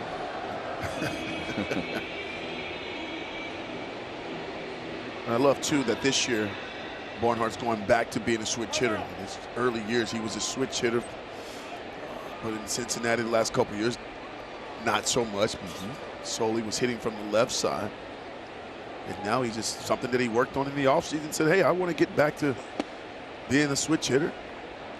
When I get up and face a tough lefty or a left-hander, I want to be able to turn around and have that ball coming into me, so to speak. How do you do that after not doing it for 2 years? I find it very difficult to do in general for a guy to have to make sure that two swings are really good and locked in on a consistent basis. I think it's one of the hardest things to do, and that's why I have so much respect for switch hitters who can get it done from both sides of the plate. His 2 hits today were from the left side of the plate, but that was against right-handed starter Antonio Senzatella. So facing the lefty Ty Block, he's turned around hitting from the right side.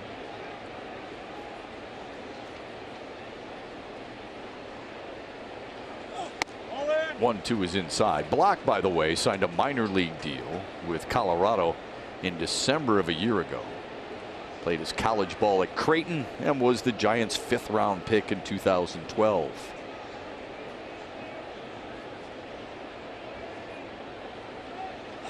Swung on and missed. Down goes Barnhart. There are 2 away in the 6th. Now a message from Rally House.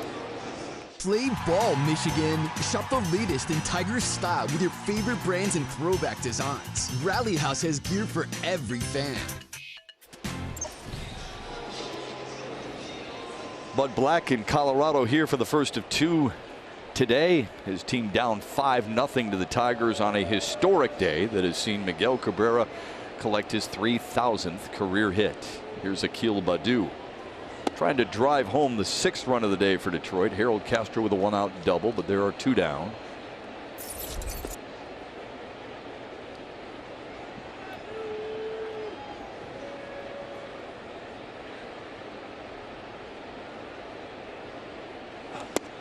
On the corner to make it 1-1.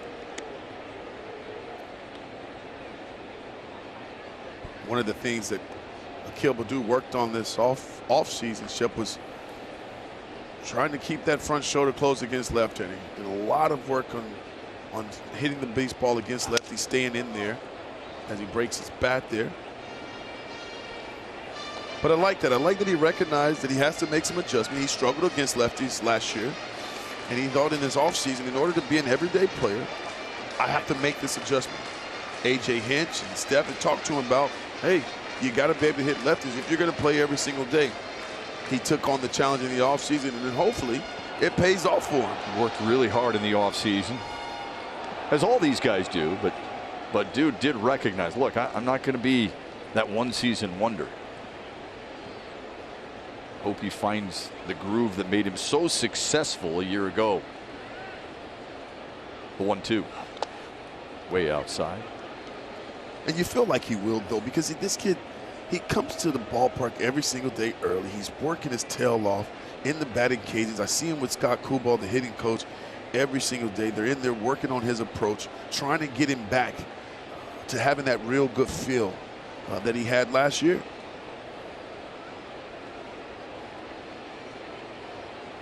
There's the 2-2. Base hit, left field. Castro being waved home. He'll score without a throw, and it's a 2-out RBI single for Akil Baddoo to make it 6-0. And guys, that's the swing that we're talking about. We're talking about Akil Baddoo shortening up a little bit, not taking that big home run cut. How about this swing here? Tough left-hander keeps it in. How about this short direct path to the baseball? Now I want you to focus on the hips and the hands and how the head stay. Boom. Gets behind it and drives that ball the opposite way. That's hitting, people. Peace. Linea to left field. Boom. Boom. Yeah. Hit it how you live. Hard. Oh, that's a great one. Let's get that printed on a t-shirt, can't we? Hit it like you live. Robbie Grossman, an RBI single last time, up 2 for 3. Tried to stretch that RBI single into a double and was thrown out at second base. Yeah, but it's nice to see me. I got a little chuckle out of my partner over here today, y'all. Little chuckle there, huh? Tarik Skubal got some handshakes. His day is done. 91 pitches and a solid scoreless through 6. Grossman behind 0-2. Another quality start for Tarik Skubal. Good for him.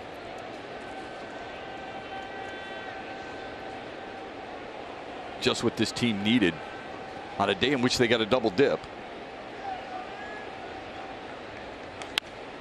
Up the middle, a base hit for Robbie Grossman. First to third goes Baddoo without a throw. That's what speed does. Grossman, 3 hits on the day. Well, Shep, it's 75 degrees out. Nice day for baseball, right? They heat up. Yep. And the team's heating up. The offense is heating up today.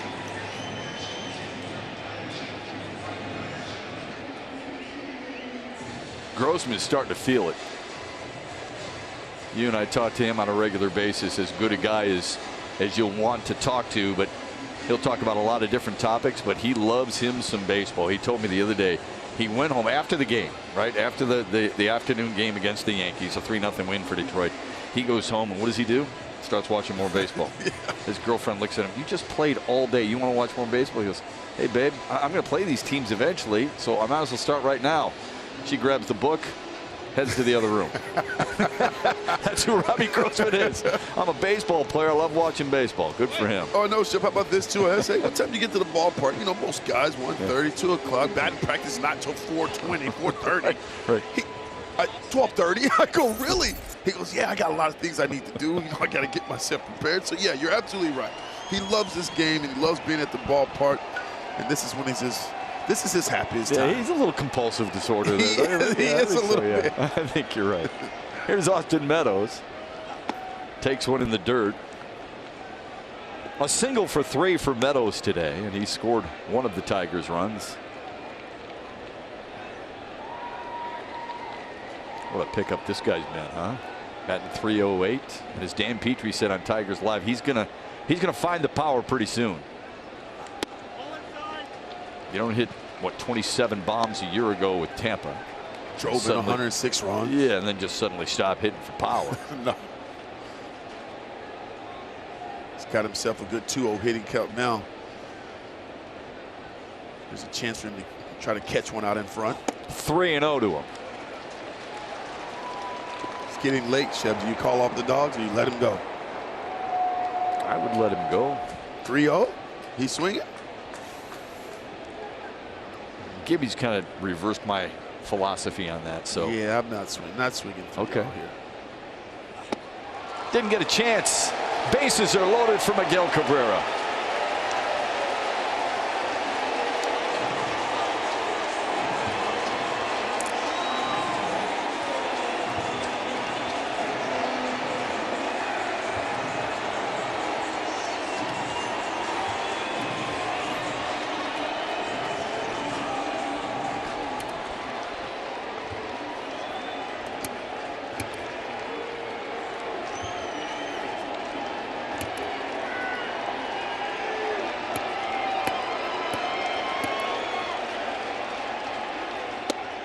Strike 1 to him.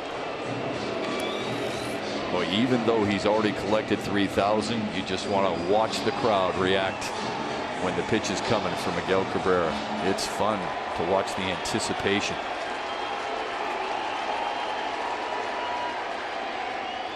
Inside, it's even.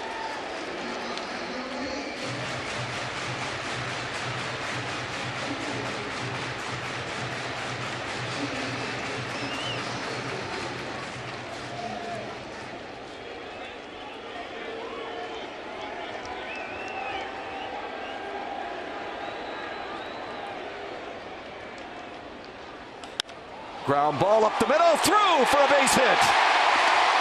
2 runs will score. Miguel Cabrera with 3,001, and it's a 2-run, 2-out single here in the 6th.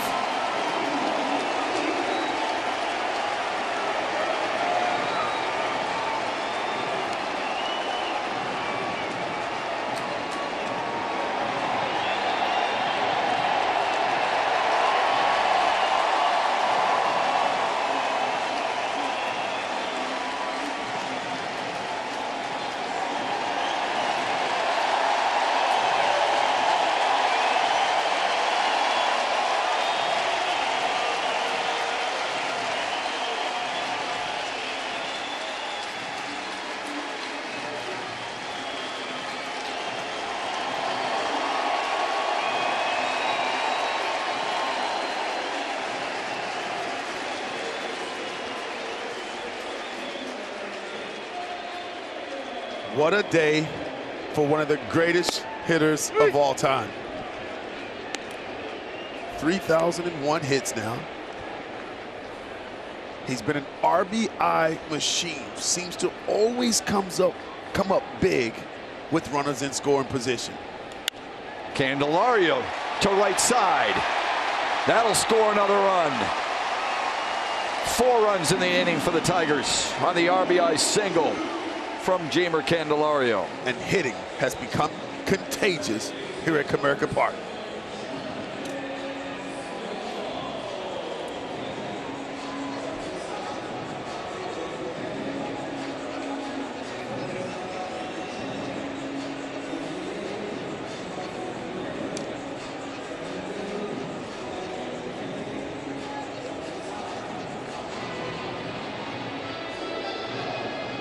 Hey, let's go back and check out Miguel Cabrera's 3,001 hit on the changeup here. A little bit out front, but look how he stays through the baseball. Yes, gets the top of that baseball, but he hits it hard enough to get it up the middle here and drive in 2 big runs for the Tigers here. Some tack-on runs.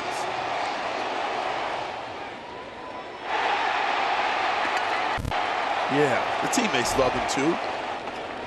Boy, what a perfect scenario for A.J. Hinch and the Tigers, right? Yeah. He collects number 3,000 in his first at-bat. You're able to take him out and give him the adulation he deserves, passing Roberto Clemente with his next hit, and your team is comfortably in control. It's 9-0. Colorado goes back to the pen.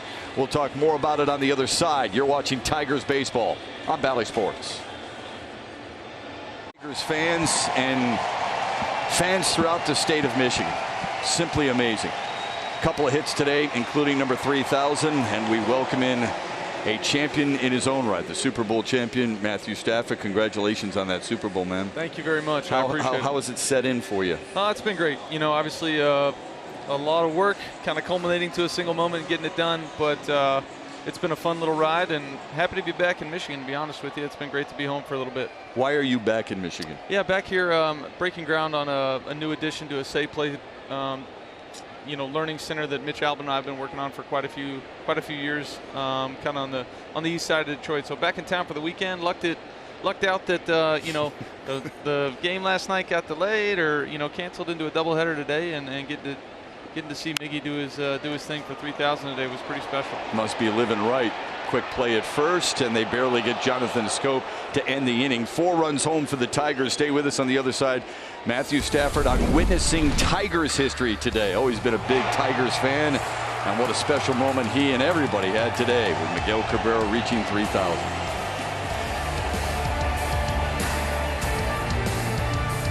Rally House Detroit, your city, your house, Rally House. Buy your Metro Detroit Chevy dealers. Put it in DNCY Chevy drives, the Motor City. Miguel Cabrera has always been driven to be the best. He is one of the best. 7th player ever with 500 homers and 3,000 hits. He collected number 3,000 in the first inning today. Tigers lead at 9-0. We're back with you alongside Craig Monroe and Super Bowl champion Matthew Stafford, who has experienced a lot of highs in your career and in Detroit sports history, but talk about this moment and what it's been like to watch this type of history. Well, it was so cool just to see the Detroit faithful stand up for every at-bat he's had tonight. Obviously, when he got 3,000 on that first AB, I was lucky enough to be in the stands and see that. What a pro that guy has been, Miguel, for this city for so many years. What a professional hitter. Great guy to be around. It's so cool to be able to be, luckily, in the stadium when he makes history like that. You played baseball, obviously. What did you love most about the game of baseball? Oh man, just you got to learn to deal with adversity. You're a 1-for-3 guy. You fail 7 out of 10 times, and you're, in the Hall of Fame. It's a different sport than any other sport when you have to realize you got to deal with failure, learn to overcome it. But what a fun thing to be outside. As a kid growing up playing ball, watching these greats do it. It's a pretty cool thing. How did it help you in football? Yeah, definitely. I think for me as a quarterback, I played shortstop and caught, the majority of my baseball career. So just being able to throw from all angles, charging balls and having to throw the ball, from knee high and getting it to first base, turning two, quick hands, quick feet, all that kind of stuff. I think it makes you more of an athletic thrower, and you know, it helped me out in the game of football for sure. Everyone knows your friendship with Clayton Kershaw. Did you ever get a chance to hit off him when you were a kid, and how'd you do? Yeah, there were a couple, you know, high school inter-squad, you know, preseason kind of things. He used to brush me off the plate quite a bit, so I don't think I had too much luck against him, but he was that dog that he is now when we were 15, 16, 17, so always a competitor. Always a great player, super fun to play with and against, to be honest. He had a chance for a perfect game earlier this year. You knowing him the way you do you think how desperately did he want that? Yeah, I think he probably wanted that one, you know, as we all would have, right? Yeah, right? We all would have wanted to stay out there. He only had 80, you know, pitches at that moment or whatever it was. It wasn't like he was sitting at 110 with a bunch to go, but no, I know he said all the right things, and I'm sure he, you know, he means that at some point, but I'm sure it was tough coming out of that when he's a competitor, man. You've done so much for this city, and much of it while I covered you while you were with the Lions. You never told anybody. What does this city mean to you? How has it helped you grow into a father and a man? Yeah, I mean, you know, I think about it. I was 21 years old when I came here and left when I was 33, and I got married when I was in town here. You know, all my kids are born here in the area. Just grew up as a human being and as an athlete. So it was great to have the support of the people here in Detroit for so many years, both personally and professionally. You know, I still love coming back to Detroit and seeing everybody. It's a great place that we called home for a long time. Speaking of kids, I have twin boys. You have twin girls. Yep. How cool is it to be a cool girl dad? Yeah, it's amazing. I love it, man. My twins were my first, and you know, just ripped the Band-Aid off. You got two right here, so it was right at you, pretty quick. But no, they're amazing. Talk about putting things in perspective. I mean, your kids do that for you, at least for me, super quick.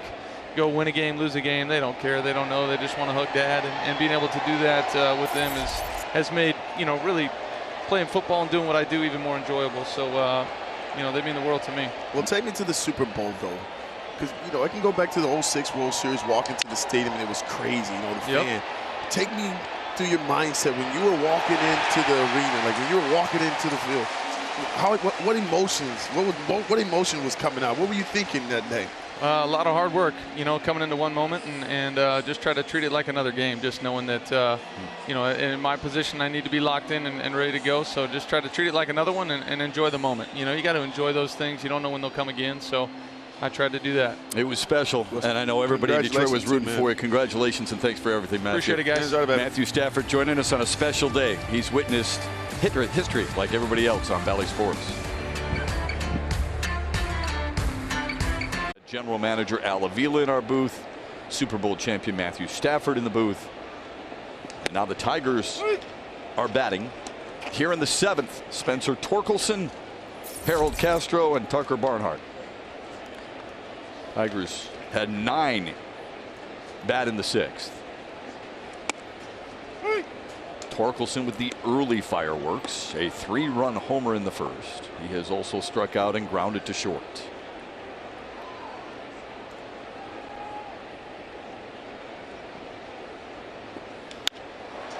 To center and down. A base hit for Spencer Torkelson. Down to Johnny Kane. Johnny? I appreciate it, Shep. We talked about how important this milestone is to the people of Venezuela. I'm here with Venezuelan journalist Daniel Alvarez Montes. How long have you known Miguel Cabrera?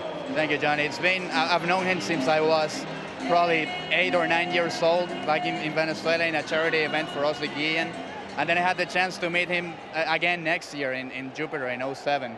I was in a baseball camp for Tommy Hutton's baseball camp in Jupiter, where the Marlins have their spring training facility, and I was sitting there with Miggy when he was signing autographs, and we were singing Daddy Yankee songs and stuff like that, and we were the only Venezuelans there. So it was a very special moment, and to be here witnessing history, him getting to 3,000 hits, it's truly an honor. We talked about the Venezuelan ties, obviously, with the Rockies have so many Venezuelan-born players. We talked with Salvador Perez recently about his impact. What can you say personally about how much he means, truly, the name Cabrera means to the people of Venezuela? It means a lot to the people of Venezuela, and as you mentioned, the players. Every single player that is on the field right now grew up watching Miggy and admiring Miggy. And for the country itself, it's a very important moment, knowing all the situation down there with the dictatorship and all the political and social stuff that is going on, to have a news like this one, Miggy, uniting people, because right now every single Venezuelan is watching this and rooting for the same guy, and that's really, really special to see all the country, united for this moment. You've known him obviously as a fan when you were young. Now you know him as a journalist. What can you say about him as an individual, of what you've gotten to know as you've grown up through adolescence and now into adulthood? A great human being, a great human being. We know what happened earlier in his career and how he was able to surpass those moments and learn and become an extraordinary human, a great player. Of course, we know everything that he's doing now with 3,000 hits and 500 homers, and he's going to be in Cooperstown soon. But the person, that's what I really take, because he's a great human being. It's a great throwback picture we have of you and Miggy there, and I know you're looking forward to catching up with him after the game, as am I. I'll ask you this. We talk here in Detroit. We've had an opportunity. We've been blessed to watch his career over the last 15 seasons. You and I were just saying about, we haven't heard Miguel Cabrera talk about another player like he has about Spencer Torkelson. Yeah, sure. When I was really surprised when in Lakeland he was saying all those things about Torque, and we know that he's a great prospect and that he's going to be a great player. But listening to Miggy talking like that about him, it really caught my attention at the moment. And then I talked to Torque last night, and he was. It was a surreal moment for him when Miggy said that, and he couldn't believe it, and still, and it's a very special moment for both of them. And when I got here to Detroit a couple days ago, Miggy spent like 20 minutes talking about Torque and Riley Green, and he's very excited about the Tigers' future right now. We're all about wins. Miggy's about wins, we're about wins, and what a beautiful thing, almost symbolic in some way, that Miggy got on for his 3,000th hit, and of course Spencer Torkelson drove him home a little bit later in that first inning. Guys? And it's special that Daniel was here to cover it as well. Johnny, I agree. He's a great storyteller. Thank you, Daniel. It's been enjoyable to get to know him and many of the Venezuelan media here in Detroit covering Miguel Cabrera. Daniel's mother has covered Major League Baseball for over 20 years. And they've got some incredible stories about Cabrera and the Venezuelan players in the majors who follows Cabrera so closely. Barnhart strikes out for the first out. A leadoff single from Torkelson, and then the infield single from Harold Castro. His fourth hit of the day, by the way. Here comes Akil Baddoo.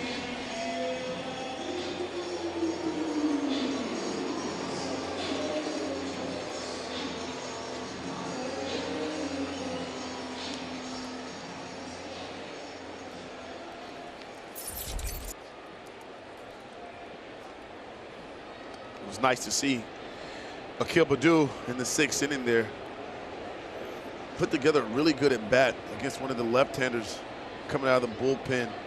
Again, we talked about the hard work that he's put in, about trying to stay close and work to the big part of the field against left-hander, which was a challenge for him last year.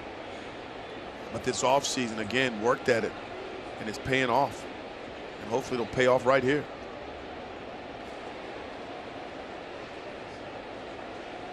A 1 to Baddoo, fouled away.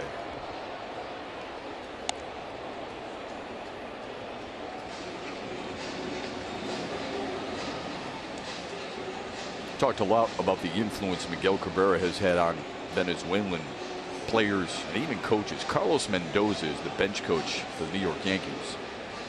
And when the Yankees were in town, Aaron Boone asked him, "What are you going to do if Cabrera gets number 3,000 against you?" And he said, "I'm going to cry."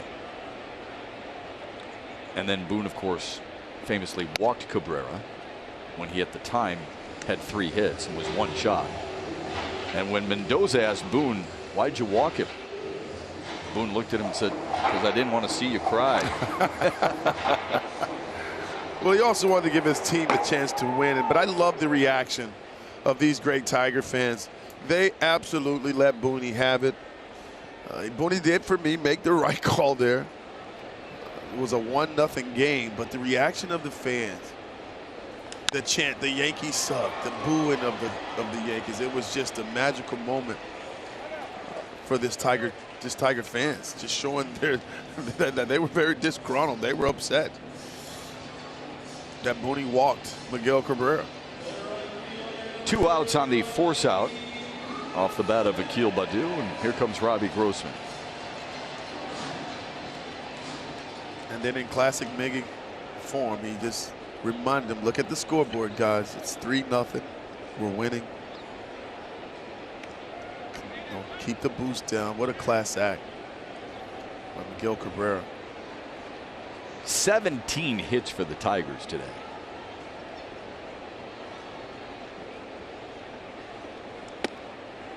On the edge, 0-1. 3 hits for Grossman, couple hits for Cabrera, 4 hits for Harold Castro.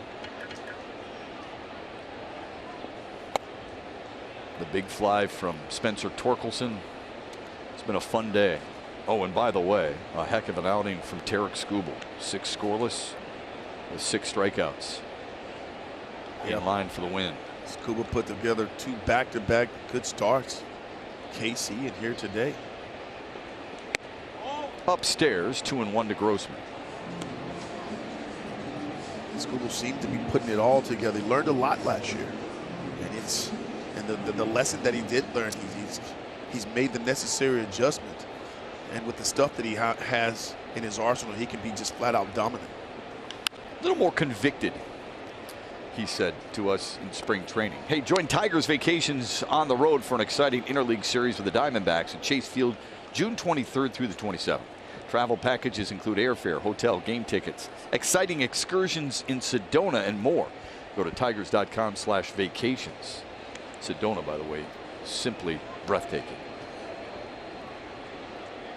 Some nice shops there. Nice wineries. Here's the 2-2 upstairs. 3-2 to Grossman.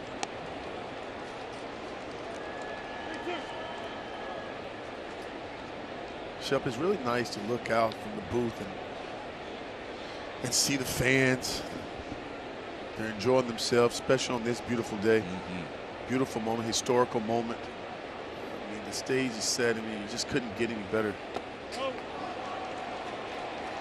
Grossman draws a walk, and the bases are loaded for Austin Meadows.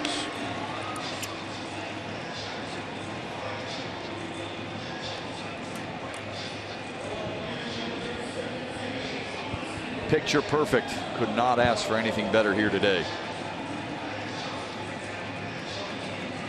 Very comfortable, right? Not too warm, so very comfortable. And the Tigers jumped out to the early lead, and they've kept adding on here against Colorado to make this crowd even more enthusiastic than it was in the buildup to Miguel Cabrera's 3,000th career hit. Meadows takes one wide. Thinking about our playoff run in 06, it's just, you know, looking out, it just kind of reminds me of that. I mean, the fans were everywhere. They were out. And now all of a sudden, you know, now that the park's opened up and it's full capacity, guys are up. There's a base hit to left. 2 runs will score. Austin Meadows with a 2-run single. The Tigers offense has double-digit runs. Well, Shep, Austin Meadows, what a polished hitter with great balance. Listen, last year drove in hit 27 home runs. Last year drove in 106 runs, but this is how he gets it done. When he gets pitches over the heart of the plate, he just doesn't miss. He barrels it up. Here's a great piece here. Good side view there. Very short, direct to the baseball. And he drives in 2 big runs. That's the way you want to go about your at-bat. You don't want to miss mistakes. And getting a chance to watch him now on an everyday basis, you notice that he doesn't miss mistake pitches. He capitalizes, seems like, every time. First at bat of the day for Eric Haas, who came in to pinch run for Miguel Cabrera back in the 6th after Cabrera delivered a 2-run single.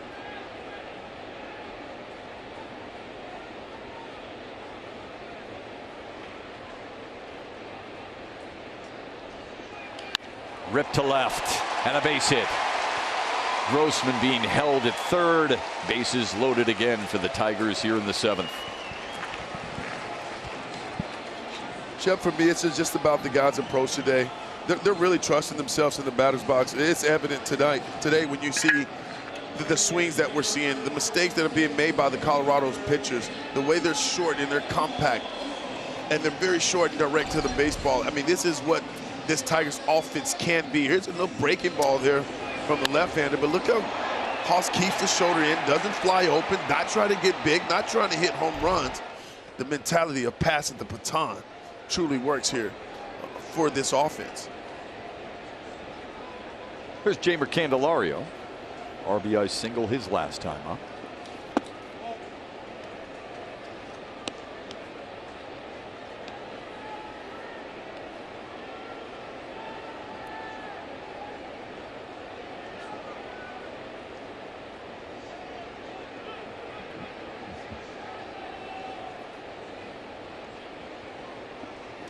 Takes it high, 2-0.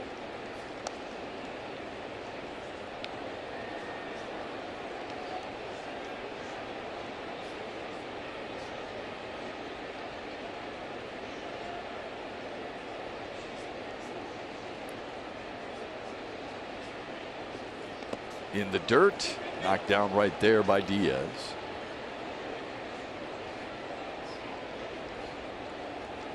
Tough outing for Daniel Gilbreth, the third Colorado pitcher. Chaseen starts to warm up for the Rockies.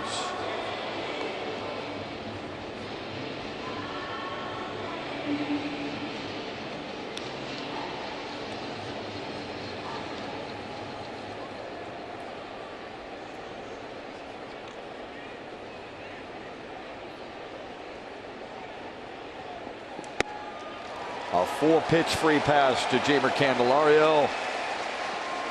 A run scores on the bases loaded walk. Now 12-0 Tigers.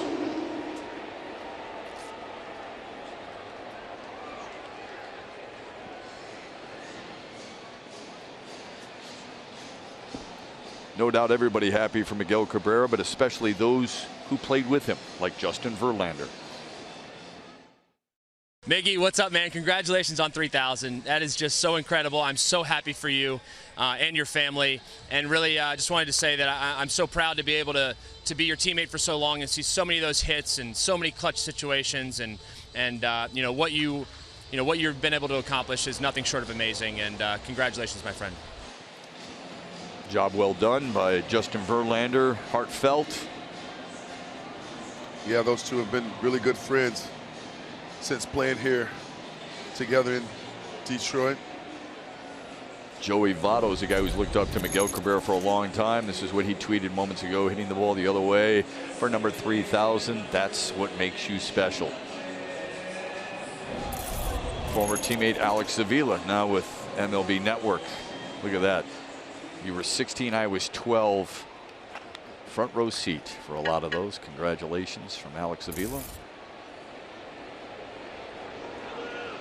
Joey Votto, by the way, over 2,000 hits in his career. He's been a heck of a hitter as well.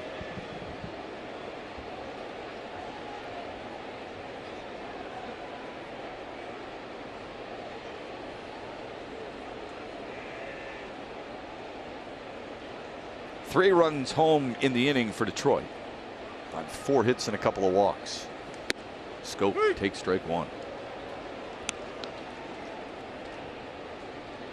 Tigers know we have another game, right? I bet you there's a lot of fans saying, you know what? Can you save some of these hits? Can you save some of those? Well, we're saying that in the dugout too, Chef. Guys are like, listen, all right, guys, we got another game. We got to save some of these knocks. 12 runs on 19 hits. It's a busy scorecard for everyone keeping track. Yeah, but this is what the offense needed. They needed a day like this. They needed a game like this, to where they're all on getting on track. That'll drop into right for a base hit. Meadows scores to make it 13-0. Tigers are doing the best they can to just go base to base.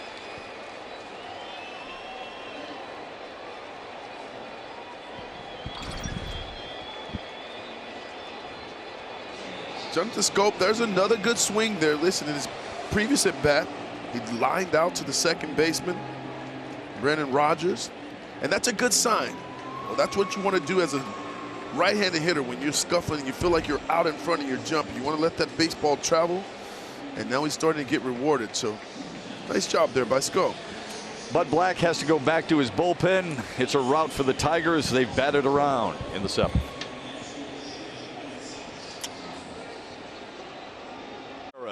With hit number 3,000 in his major league career. It came in the 1st. It came off Antonio Senzatella here at Comerica Park. The crowd erupted. The owner celebrated. Everybody in Detroit, the state of Michigan, and I would guess Major League Baseball is thrilled to see history made here today. Spencer Torkelson, who led off the inning with a single and scored, is back up. He's up against Yolis Chassin. Chassin throws the kitchen sink at you. He's got 5 pitches in his arsenal. Fastball, cutter, slider, changeup, and a splitty. Quickly 0-2 to Torkelson. 3-run homer in the 1st. Single and a run scored earlier in this inning, and a 2 for 4 days so far. Those are the numbers for Chassin so far this season.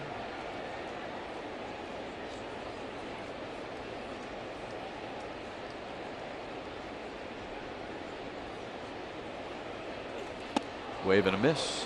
Tigers are finally out in the 7th. 10 batters, 4 runs. Detroit now with 20 hits on the day. That man has 2 of them, including the historic 3,000 of his career. The official domestic beer of the Detroit Tigers, and by Fix My Feet. And your foot pain now at Fix My Feet today. Special is the word that comes to mind today. A special day because Miguel Cabrera hit his 3,000th career hit in front of the hometown fans. He did it in his first at-bat. He has driven in runs. He has scored a run. And his team, in all likelihood, will exit with a victory. I don't know if it gets a whole lot better than that. No, definitely doesn't get any better than that, Chef. Again, when Miggy's all about winning, and then to win the ball game and collect 3,000 hits. I need just to say that. 3,000 hits. Stop it. Every time somebody says that, you shake your head, don't you? Every time. I can't even fathom getting it. Oh, this game is so hard. And he makes it look so easy. Alan Trejo is pinch hitting for Jose Iglesias here to lead off the 8th. And he's facing Angel de Jesus, who makes his debut here today. Chip, think about this. Go here with me. We heard George Brett earlier say, you made 7,000 outs.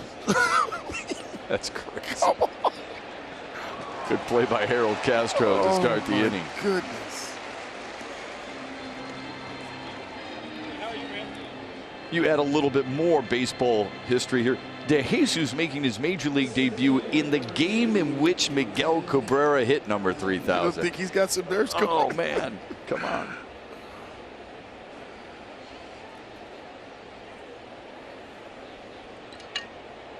Jonathan Daza stands in. 1 for 2 so far today.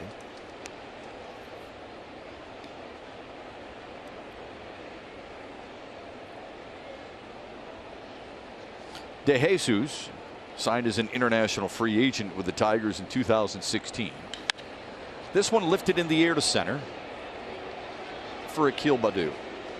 2 quick outs for Angel de Jesus. Well, it was enjoyable to have Matthew Stafford join us here in booth. Now he's made his way over to Chris Ilitch, the owner, in his booth with Marion Ilitch and Matthew Stafford's wife Kelly there. He really is a giving person. I mean, he did so much for the city of Detroit and so much to the people in the surrounding areas, and so many things that they have not gotten credit for. Yeah, just a good dude. Yeah. How about the attendance today, Shep? You like it? Oh, I love it. Absolutely love it. I'll tell you what else is great. You and I get to watch another game. Yeah. After this one. How cool is that? I'm cooler than cool right now. I'll pinch you, you pinch me, make sure we're awake. Connor Joe stands in. 1 for 3 so far today.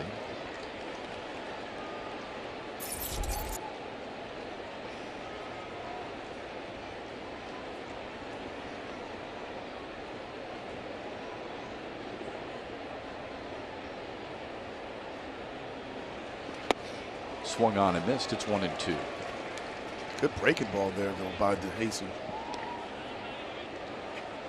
They like this young man's arm, Jeff.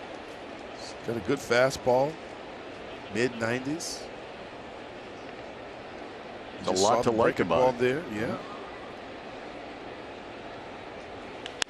Ripped foul. He averaged 11 strikeouts per 9 innings last year in Erie and Toledo. Is that good? I think that's pretty darn good. I think that's pretty good.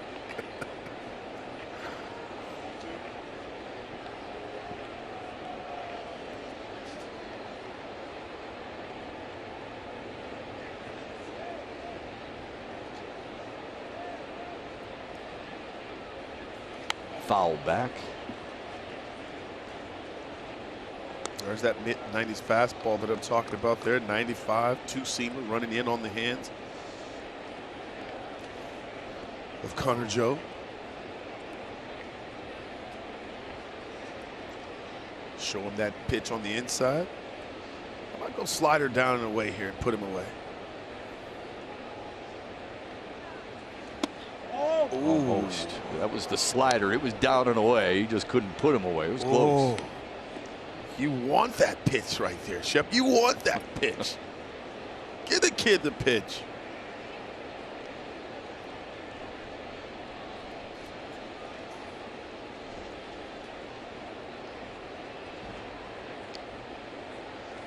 That's his first major league strikeout. Keep the baseball on a 1-2-3 debut for Angel DeJesus. Well done, young man. Well done.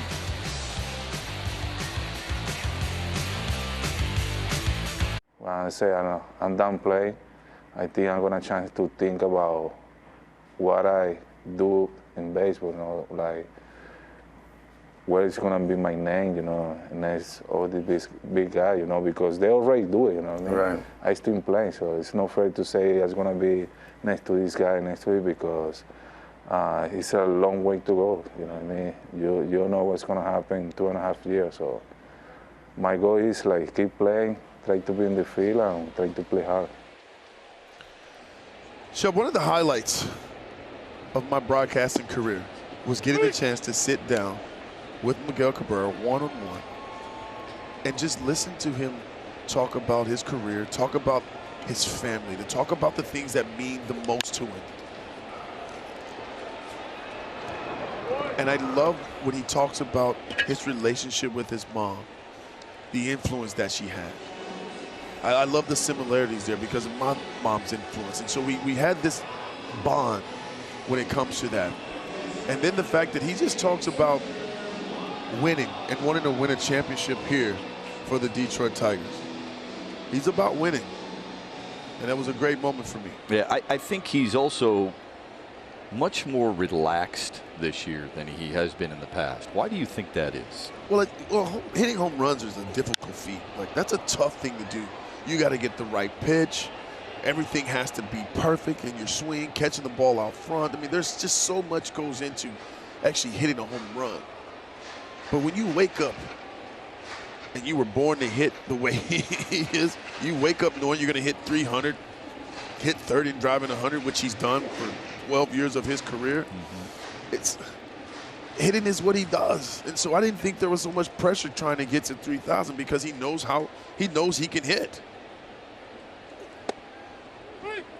0-2 to Tucker Barnhart.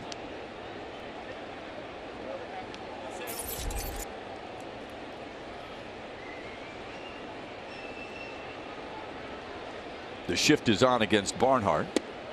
Takes one outside. Not lost on most is the kind of early season Miguel Cabrera has had either, and how locked in he has been early on this year. Well, because I don't think he's thinking about hitting home runs. I don't think he's getting big with his swing at all. 2 ground ball outs for the Tigers here in the 8th. Here's the upcoming pitching matchup presented by Wallside Windows. Later today, Bo Brisky makes his major league debut against Austin Gomber, who came from the Cardinals in the Nolan Arenado deal. Coverage begins with Tigers Live. Dan Petrie, Mickey York, Johnny Kane, 6:30 right here on Valley Sports. Really excited to watch Bo Brisky. What a story he is, and we'll have it for you in Game 2. Turned a lot of heads in spring training. Really good. 2 outs in the Tigers' 8th. Akil Baddoo swings and misses. It's 0-1. 13-0 Tigers. 13 runs on 20 hits for Detroit.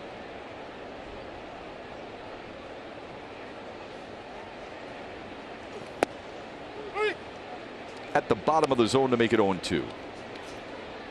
Tigers put on an absolute hitting clinic today.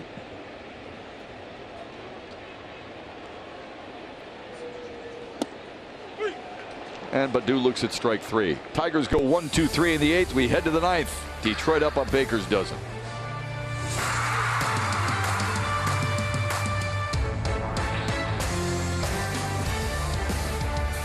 Of course, it got started with 3,000 from Miguel Cabrera. 3,000, also almost the same number of hits and runs the Tigers have produced in this game today. Torque hitting his latest bomb, his 3rd of the season. Now just 470-some away from Miguel Cabrera, but part of a 13-run, 20-hit barrage here this afternoon. A lot to get to after the game today on Tigers Live, but of course, a lot of the show will be dedicated to Miguel Cabrera's milestone. Well, Mickey, I can't wait to hear all the reaction from Miggy, from his teammates, from all the outpouring from outside of baseball. I'm sure every one of you is going to want to hear all of that too. So stick around with us after the game. Yeah, it's a special hour-long post-game show celebrating Miguel's entry into the 3,000 hit club. Like Dan said, not only will we hear from his teammates and from those around baseball, but also from those that share that club now with Miguel Cabrera. It's going to be a great show. Hope you guys will stick around for it. We always encourage you to stick around for Tigers Live, but we mean it this time, guys. We always mean it. We always learn something on Tigers Live pregame and postgame. But at top of the 9th to be played, Angel De Jesus facing Randall Grichuk to start, and then it will be Sam Hilliard and C.J. Cron. Tarik Skubal, dynamite. 6 innings, gives up 5 hits. Didn't walk a batter, struck out 6, in line to get the win, and helped out by Miguel Cabrera with a couple of hits, including his 3,000th of his career. 1-2 to Grichuk. Grichuk's had himself a pretty good day. It's 2 for 3. Put together some good at bats. The only Colorado Rocky with a multi-hit game.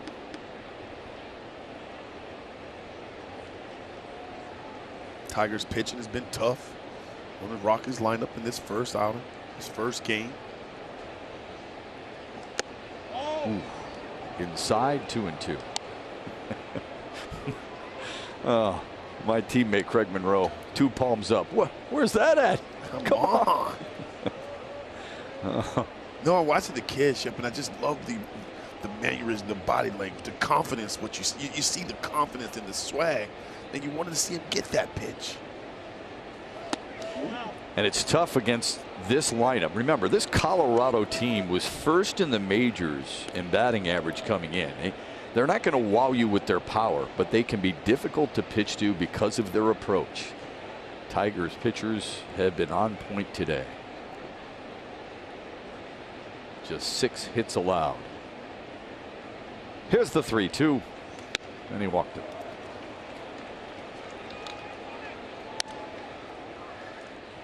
Stream out-of-market regular season games live or on demand, plus MLB Big Inning and select pregame and postgame coverage. Blackout and other restrictions do apply. Visit MLB.tv for details.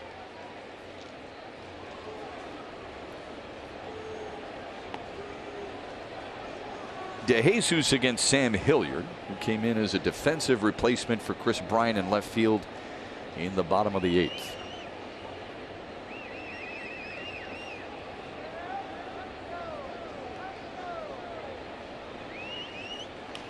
First pitch swinging and a base hit up the middle.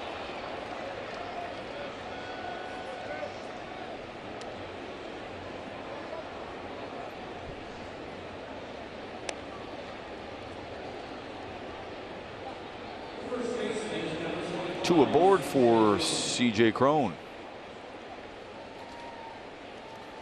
Well, if you're DeJesus, you just got to get some outs. He's thrown some quality pitches here. Colorado Rockies, again, you talked about their approach. They don't take big swings. They make contact. We're seeing a little bit of that here in the top of the 9th inning. If there's a big swing in the lineup, it belongs to this man, C.J. Cron. 6 homers, 16 runs driven in. Has struck out twice and popped up.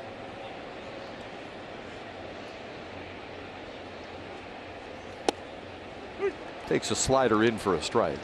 Cron, as I mentioned, played for the Tigers in 2020. Only 13 games because of a left knee sprain that required surgery. Made quite an impact, too, with Detroit. Good to see him back and good to see him healthy. Here's the 0-1. High and away.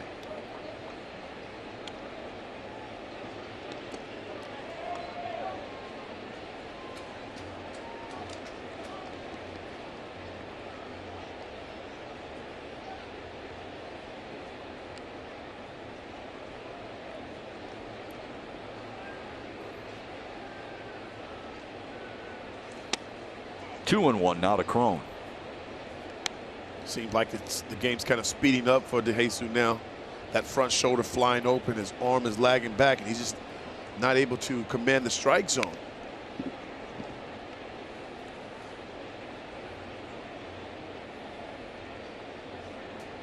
Really impressed with the Tigers bullpen this year. Yes. Considering no Cisnero, no Funkhauser, no Chafin, they have really pieced together some fine outings this season.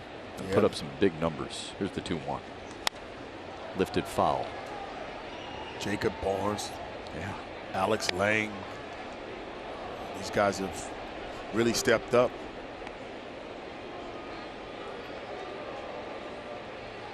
Fulmer and Soto's been dynamite. Fulmer has really developed into a knockout artist, if you will. A specialist that has been so consistent. Jason Foley's been really strong. Joe Jimenez, good to see him in a bounce back. And then you got the longer guys. I mean, Drew Hutchison and Ronnie Garcia have been important as well.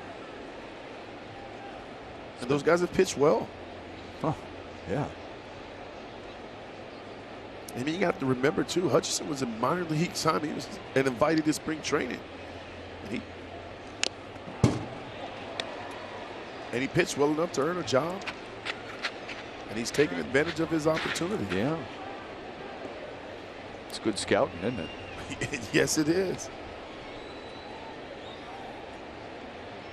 I mean, Willie Peralta's son came in as a minor league guy. Minor league invite. And he's throwing 98 the other day. And it's really worked out well. 4th best ERA in the American League for the Tigers bullpen. That's impressive. Here's the 2-2 to Cron. Ripped foul.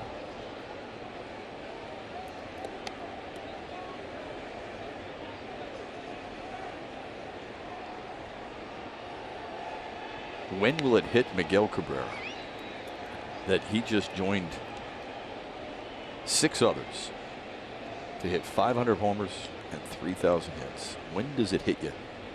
I don't know. I don't know.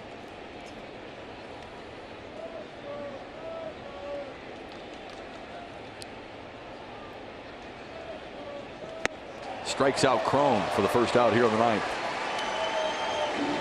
We talked about the good arms, a lot of good young arms for the Tigers. We're going to see another one in game 2. It's Bo Brisky. They really like his stuff. Simo, what's he going to offer in game 2 here on Valley Sports? Well, he loves to compete. He's going to attack the strike zone. He's a strike thrower. Commands both sides of the plate with his fastball. Fastball low to mid 90s, 92 to 94. He's got a little deception in his delivery. And that allows hitters, disrupt their timing, so you'll see some uncomfortable swings. And I just love it that he's a 27th round pick, Shep, just a couple years ago, and he finds himself in the big leagues and getting a chance to start his first game. He was the minor league pitcher of the year for the Tigers last season.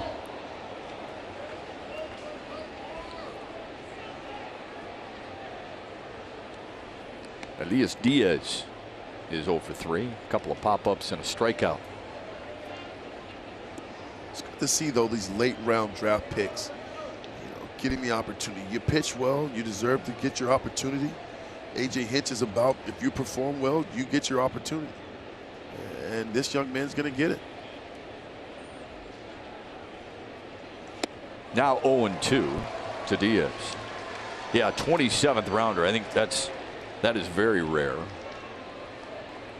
I mean, in 2 years, making it to the big leagues. He was drafted in 2019. Well, look at the guy who started today. Tarik Skubal's a 9th round draft pick.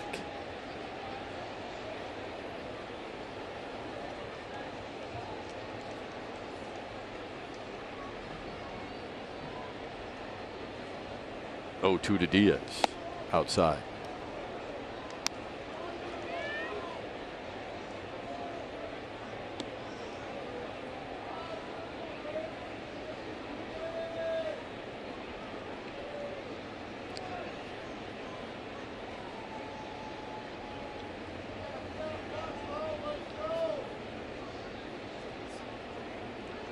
One, two, struck him out. 3 strikeouts in a short appearance for Angel De Jesus. And he's 1 out away from getting through the 9th. Jeff, that's just a wicked slider there. He threw him 3. He threw Diaz 3 wicked sliders here. But how about this last one here? Look at the bite there. 82 miles per hour at the bottom of the strike zone.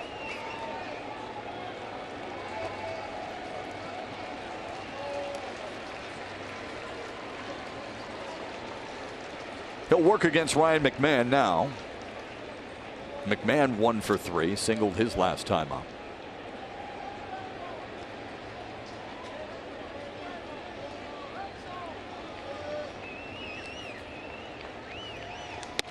Strike 1 thrown.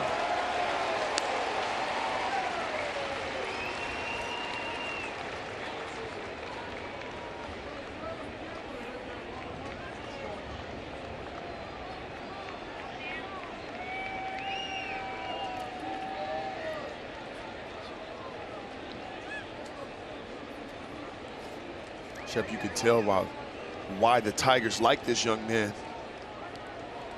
and why he's getting an opportunity to pitch here in the big leagues. He's got some good stuff.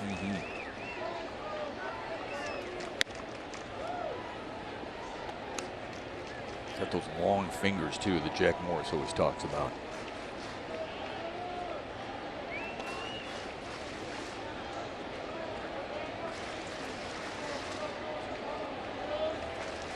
How cool is it for those young fans to be able to witness what they've witnessed today?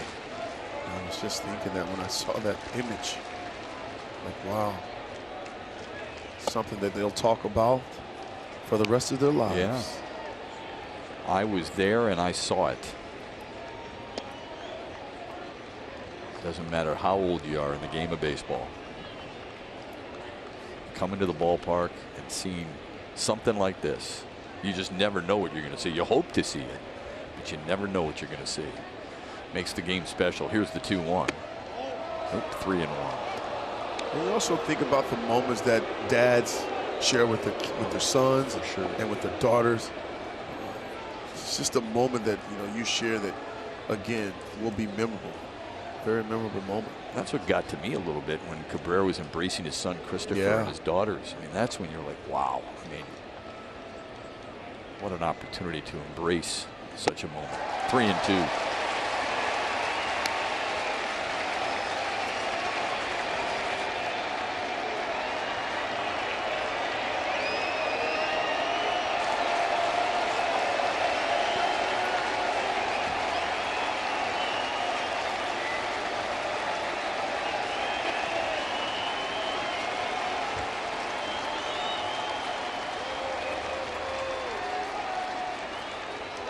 Fouled away.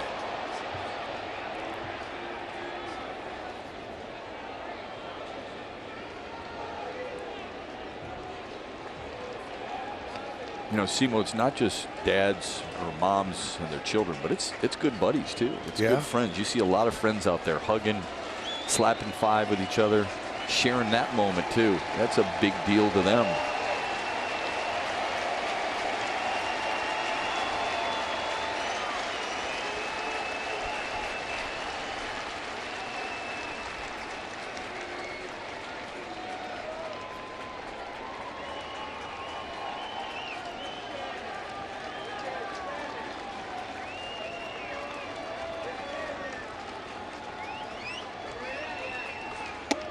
Walked him, and the bases are loaded.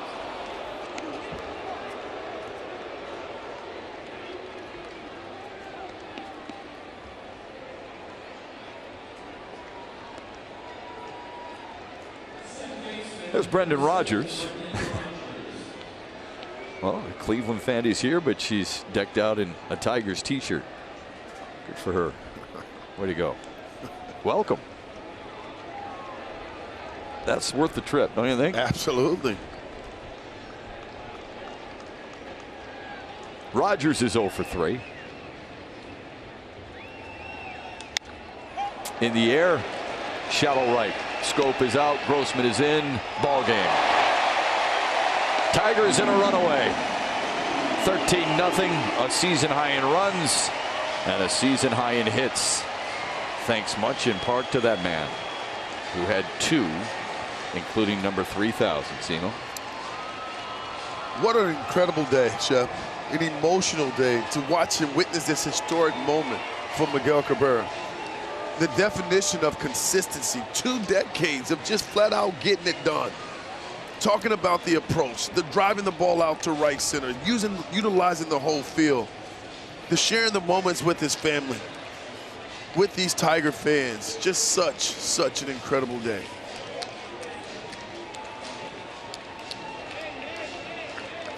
Couple of curtain calls today. Chance to celebrate with his family on the field. But you know what makes him really smile? Getting number 3,000 in a Tigers victory. Back-to-back wins for Detroit as they get ready for game 2 of this split doubleheader. Miguel Cabrera will go and visit with our Johnny Kane and talk about what a day it has been already. Crowd doesn't want to leave. Live it up. Here's Johnny. Felicidades. Congratulations on today. When you look into the crowd and you absorb this moment, what's going through your mind right now? I mean, a lot of things. I mean, I got to say thank you to the fan Detroit, the organization, everybody like support me here. I'm really excited. And this is a really special moment for me and my family and my whole country, Venezuela. We've seen the Venezuelan flags that are sprinkled throughout the ballpark today. What do you think this moment means for young players that are watching you today? I mean, a lot, you know, because this is a dream come true. So I want to, like I said before, if they see me to do it, I want to say, they say the same thing. If he can do it, I can do it too. So I want like be inspiration for a young guy from Venezuela. Hopefully I can do it the best for them, and hopefully we can have more people from Venezuela here in the United States and playing baseball.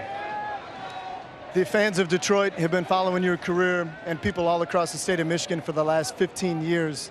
How important was it for you, or how much pride do you take in the fact that you were able to do it here at home wearing the Old English D? Oh, a lot. You know, it was a lot of pressure. You know, I was like, can't sleep because I say I got to do it here in Detroit. Because last year with 500 I do it in Toronto, so be able to do it here in Detroit is like very special for me. Your family is here today. What do you hope that Christopher and your daughters will take away from this moment today? I don't know, I gotta ask. Well, it was special because they was here, so I'm really excited to see their face, a smile. I mean, that means a lot to me. We really appreciate it. It's been a blessing to watch your career. And again, congratulations on everything. Thank you. Miguel Cabrera.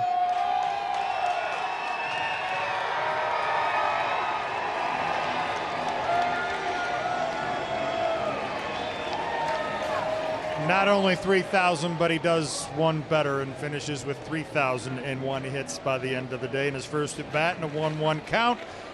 Miggy delivered 3,000 and enters one of the rare portals in baseball. It happened the way it was supposed to happen, and it proved to be worth the wait. As we welcome you to Tigers Live at the Cure Auto Insurance Tigers desk. I am with 1984 World Series champion Dan Petrie, and it comes on a day that the Tigers win 13-0. Miguel has always emphasized it's about the game, but today you cannot ignore the milestone, and we will have a lot to celebrate here over the next hour or so. We will hear from Miguel's teammates and more from Miguel during a post-game press conference. There was reaction from guys he's played with and against from around the league today, and also from members of that new 3,000 hit club that he joined here this afternoon. Dan, we talked a lot about not being able to script these moments here the last couple of days, but I don't know if you could have scripted today any better. Yeah, you never know how you're going to react, too, personally. I don't know how you were. I know I didn't know how I was, and I'm not afraid to admit it was very emotional. You know, after he got that hit, he knew it right away, and you just saw the celebration coming out of the dugout, and then you see everybody coming in from the bullpen, and then it's just his reaction with his family. And, you know, I teared up. I mean, it's just you root so hard for these guys as a fan, but also when you see them on a daily basis as individuals, and you just couldn't be happier, and just his emotion too, how emotional he was, just a wonderful moment, and so glad that the stadium was almost completely full. Well, we've talked about how well he's handled this leading up to this moment, but he mentioned he was starting to feel it. It was starting to get to him a little bit, having some sleepless nights, so it was a lot of relief accompanied with that first hit here this afternoon. And as we've seen so many times throughout his career, probably rather appropriate that he took that baseball and lined it into right field. And that's exactly what I thought, too. It's just perfect. They had him kind of shifted up the middle, as we've seen so many times just recently in the last couple of years, that he's just driving the ball the other way, driving it the other way. He takes batting practice that way. And this is just one of those ones that's a tailing fastball, two-seamer going in. You see his reaction. Pulls it in, shoots it the other way. He knows immediately that there it is, the reaction of his teammates and the fans. And like you said, it was just a matter of time before he got it. It was the intentional walk nobody liked, the rain yesterday, and so happy it was in the first at-bat of the game, rather than, okay, now he didn't get it, then he's got another at-bat, oh, he didn't get it, you know, and just the anticipation of the crowd. It's just first at-bat, get it over with. That just made it great and set the tone for the rest of the offense the entire day. It really did. I mean, if he was feeling it under the pressure, it not only seemed to relieve it for him, it seemed to relieve it for his teammates, because once he got that out of the way, everybody started hitting, and we haven't seen the Tigers have a day like that up to this point so far in the season. No, and you know, I think that was, everybody's on pins and needles, his teammates, and they're doing the same thing. They're going, okay, is this the at-bat? Is this the at-bat? They're on you know, just like the fans are, you know, standing, giving them an applause, and then just the hush. And they're the same way. They're just, oh, it's over with. Now it was almost like they settled in, and they were helped by some bases on balls, but man, did they have their hitting shoes on today. Yeah, it goes without saying that was a season high in runs and hits for the Tigers this afternoon. 13 hits, 20 runs. More on that as we get going here on Tigers Live in just a moment. But Miguel touched on a little bit there, and it was really cool to see him. One of the first guys he hugged was his former teammate here in Detroit, Jose Iglesias, of course, now playing for the Colorado Rockies. But Miguel was able to do that while facing a Venezuelan pitcher, playing against a team in the Colorado Rockies that has more Venezuelan-born players on its roster than any other team in baseball. And in accomplishing that milestone here today, he, of course, becomes the first Venezuelan-born player to ever reach 3,000 hits. It means a lot to us here in Detroit as Tigers fans, but an entire country is tremendously proud of this accomplishment here this afternoon. Yeah, Mick, and I thought the same thing after that hit. You know how emotional was the pitcher. He's from Venezuela, and he just gave up Miggy's 3,000th hit. and almost it almost affected him also, just like, oh my gosh, you know, what just happened? And it almost took like a little rhythm away from him, and before he could kind of collect himself, the Tigers had those 4 runs. But as Miggy said best too, I mean, with everything that's going on in Venezuela, you know, he's such a good example and gives that country something really to feel good about, something really to feel proud. And then he talks about the youth of Venezuela, just, you know, what kind of example? Hey, it gives you hope, and hey, dream big. You know, I loved it since I was a kid, and look at my career and look what I did. And that's kind of the message he's sending to all the youngsters back in Venezuela. So it's just a great example here in the United States in the game of baseball, but also back in his home country of Venezuela. Well, we thought long and hard about it here this afternoon, but we've decided that the player of today's game, brought to you by Family Heating, Cooling, and Electrical, is indeed Miguel Cabrera. And look, this is the group that he joins here today. Just the 7th player all time with 3,000 hits and 500 career home runs. And Dan, as we talked about it on the pregame show today, there might not be another to join this group for a very long time. No, and look at that group, though. I mean, you know, I pitched against a couple of them. I know Eddie Murray, Rafael Palmeiro, but some of my favorites when I was a kid, Hank Aaron, Willie Mays, my gosh, I mean, those are some of the immortal, they go down like with Babe Ruth and Ty Cobb and people like that, and to join that select company is just, I mean, everybody plays the game, and everybody wants to be a star, and everybody wants to be a Hall of Famer, but obviously some people fall short. And to do what he has done over his career, I mean, it's just how proud can he be of himself? I mean, everything that he's accomplished. I mean, he looks in the mirror and says, wow, I've done a heck of a job so far in my life, and he's not done yet. In Tigers history, it's Cobb, Kaline, and Cabrera. That's a hell of a top of a batting order if you're going to start a team. I was only 4 when Kaline hit his 3,000th hit, so I don't recall that at all very well. But as Matt Shepard and Craig Monroe called the game here this afternoon, and they join us now, gentlemen, I think this will be one of those remember where you were moments. Yeah, it will for all of us, I'm sure, Mick. I mean, even a guy like Dan Petrie, who won a world championship in '84, Craig Monroe, who's played in World Series. I mean, these are such big deals, and it's such a big deal to do it here in this Tigers-loving town, in this Tigers-loving state. I'm so happy and proud that we were able to be part of it and give people just a little bit of that baseball history.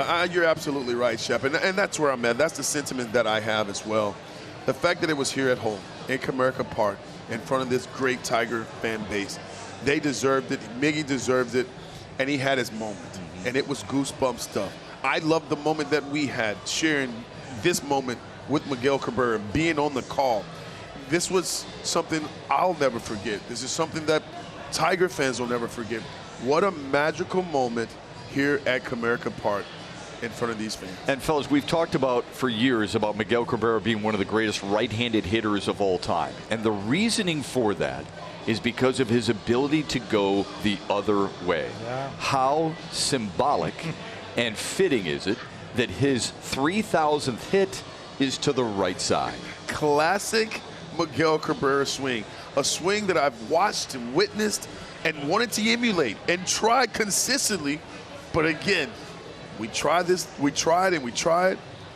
but he's just different. Yeah. He's in a class of his own, and you can see the swing there. That two-seamer running in on his hands, and he doesn't go around that baseball.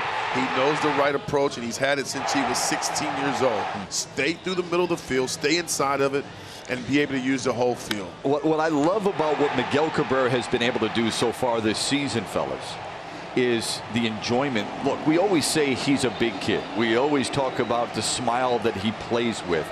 But let's face it, the injuries have taken their toll at times, and the losing had taken its toll at times. This year, he is having a lot of fun. He's smiling more, he's healthy, and he knows this team is pretty darn good. Well, the young players, I believe, truly has injected some life into him, some more energy. And I also think that this year, he believes that they have a chance to make the playoff. That is the goal, that is the purpose. When we walked into spring training, we felt the vibe. We did. We felt the confidence. And then you started to talk to the players, and you could hear it and feel their confidence. And they believe that they can have something to say about the Central. They can have something to say about who wins the World Series. I love the attitude. It's the attitude that you have to have. And it was on a special day that Miguel Cabrera goes out, gets 3,000, and they get a W. Shep, Simo, just great stuff today, guys. And Thank you. We Thank you. appreciate the way you were able to paint the picture here this afternoon. And I know only half of your day is done. Good luck trying to top that in the nightcap, all right? You're right, but we'll have some fun in game 2. Remember this, too, Mick. One of our bobbleheads here is a Miguel Cabrera bobblehead. This is for his 400th career homer. We got to get another one for 3,000, right? It's probably the same swing. I think the order is in. Okay, thank you. Hey, guys, just real quick before you get ready for game 2, I was sitting right next to you in the booth, and I didn't know how I was going to react, and so I kind of, I reacted, and I kind of looked over and to see what you guys were doing, and you guys were embraced and hugging each other, and that's the kind of effect that Miguel Cabrera has on people. Here's 2 people up there calling that game, and you guys were embraced, and that was another thing that was heartfelt by me. It was, look at the effect that he has on his teammates, but on fans and us too, just by that base hit, how special it was for all of us to be involved. Yeah, I think you guys felt it too, the emotion. You almost get teared up. Look, we're all Detroiters, okay? We love this city, we love this state, and we love this franchise. That will never end. I was crying on the set when Alan Trammell and Jack Morris were inducted or got voted into the Hall of Fame. When you see something like this, we don't know if we're ever going to see it again. But for a guy to do it in this uniform, in this city, makes a massive impression for people like us. And, I want to thank you guys for being part of it, too. Well said, Shep. And, and for a city that hasn't had a whole lot to celebrate sports-wise as of late, it was nice to see everybody come together and get a chance to share that here this afternoon, because you get a sense it means just a little more here than it would have perhaps somewhere else. Shep, Simo, thanks, guys. We'll talk to you soon. All right, fellas. A.J. Hinch, of course, is another guy that has great appreciation for the history of this game, and, of course, for Miguel Cabrera. He recalled a story the other day that after he became the manager here today, one of the first people he called was Miguel Cabrera, and he was just thrilled that Miggy actually answered the phone and took his call. But he credited Miguel for buying in from day one and being that voice in the clubhouse that he needs him to be. He said they wouldn't be where they're at right now in the terms of turning things around here as an organization without Miguel buying into what A.J. Hinch is selling. A.J. Hinch knows moments like this don't come around very often. He's enjoying it like the rest of us as we take you to his post-game comments, brought to you by Line and Kugels. Did you do a clubhouse celebration for him? Yeah, no, we obviously, it's hard to put into words what we witnessed. I mean, we witnessed history. And so proud of him, so happy for him.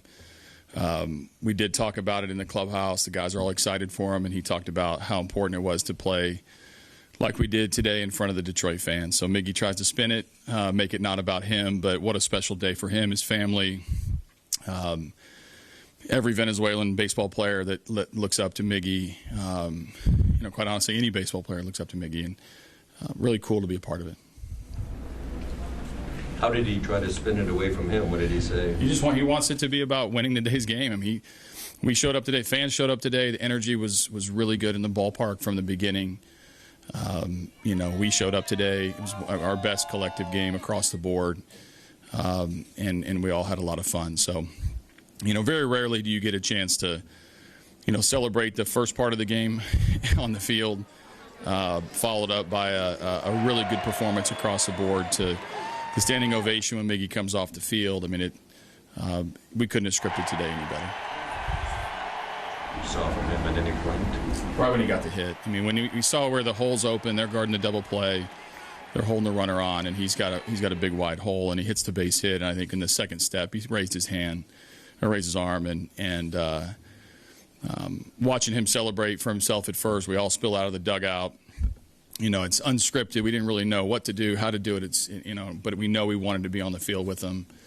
And also, be very respectful to the opponent. I think, Buddy Black and the Rockies, Senzatella, everybody was super professional about it. And we very much appreciate them allowing us that minute or two to celebrate a huge accomplishment. Obviously, your guys come out every game to win.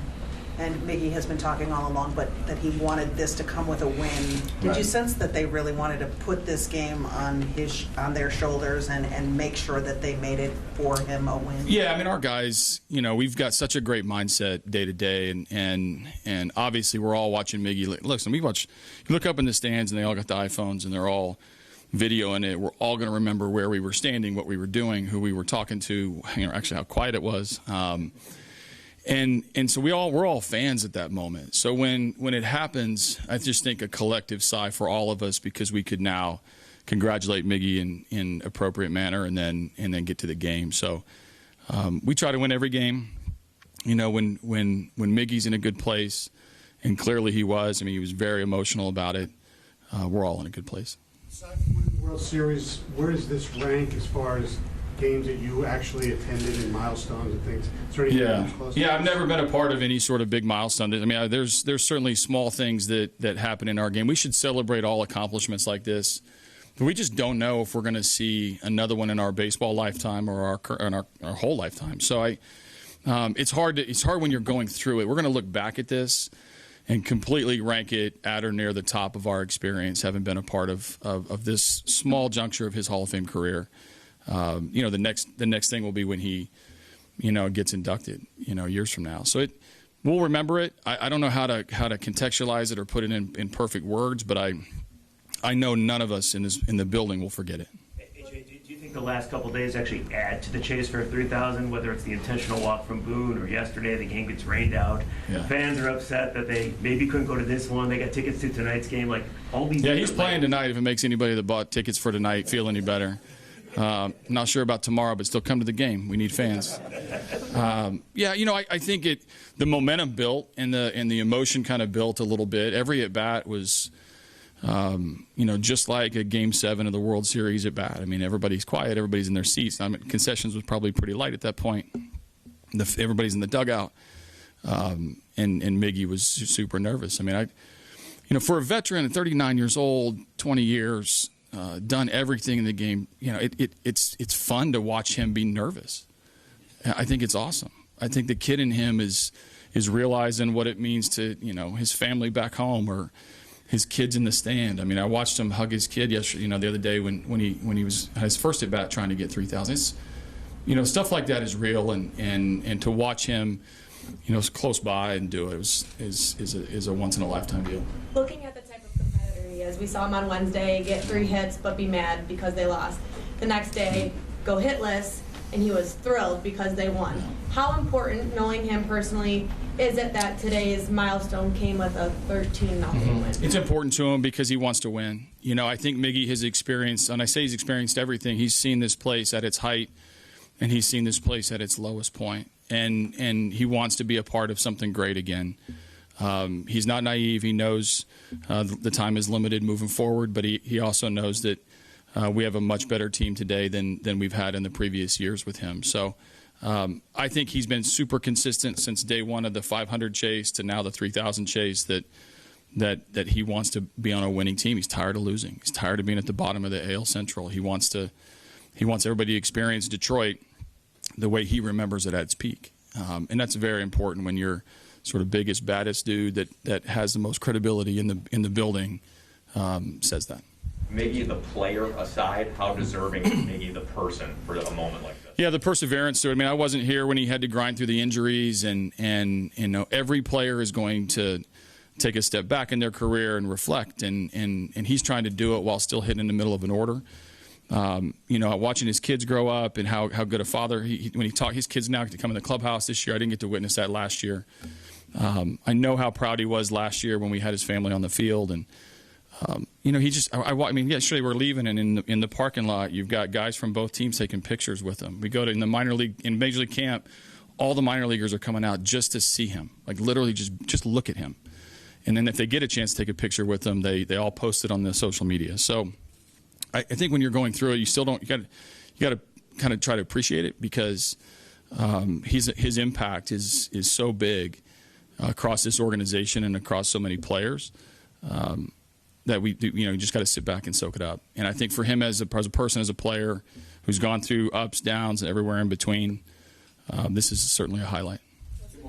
for Torque to bring him home? And was there sort of this passing of the torch kind of thing going on? I mean, he's about 2,992 hits away from him. So I think Harold was trying to catch him faster today. But yeah, I mean, obviously that we had a complete game today. I think it's very appropriate that happened. I have no idea what that means, but I know it gave us a 4-0 lead.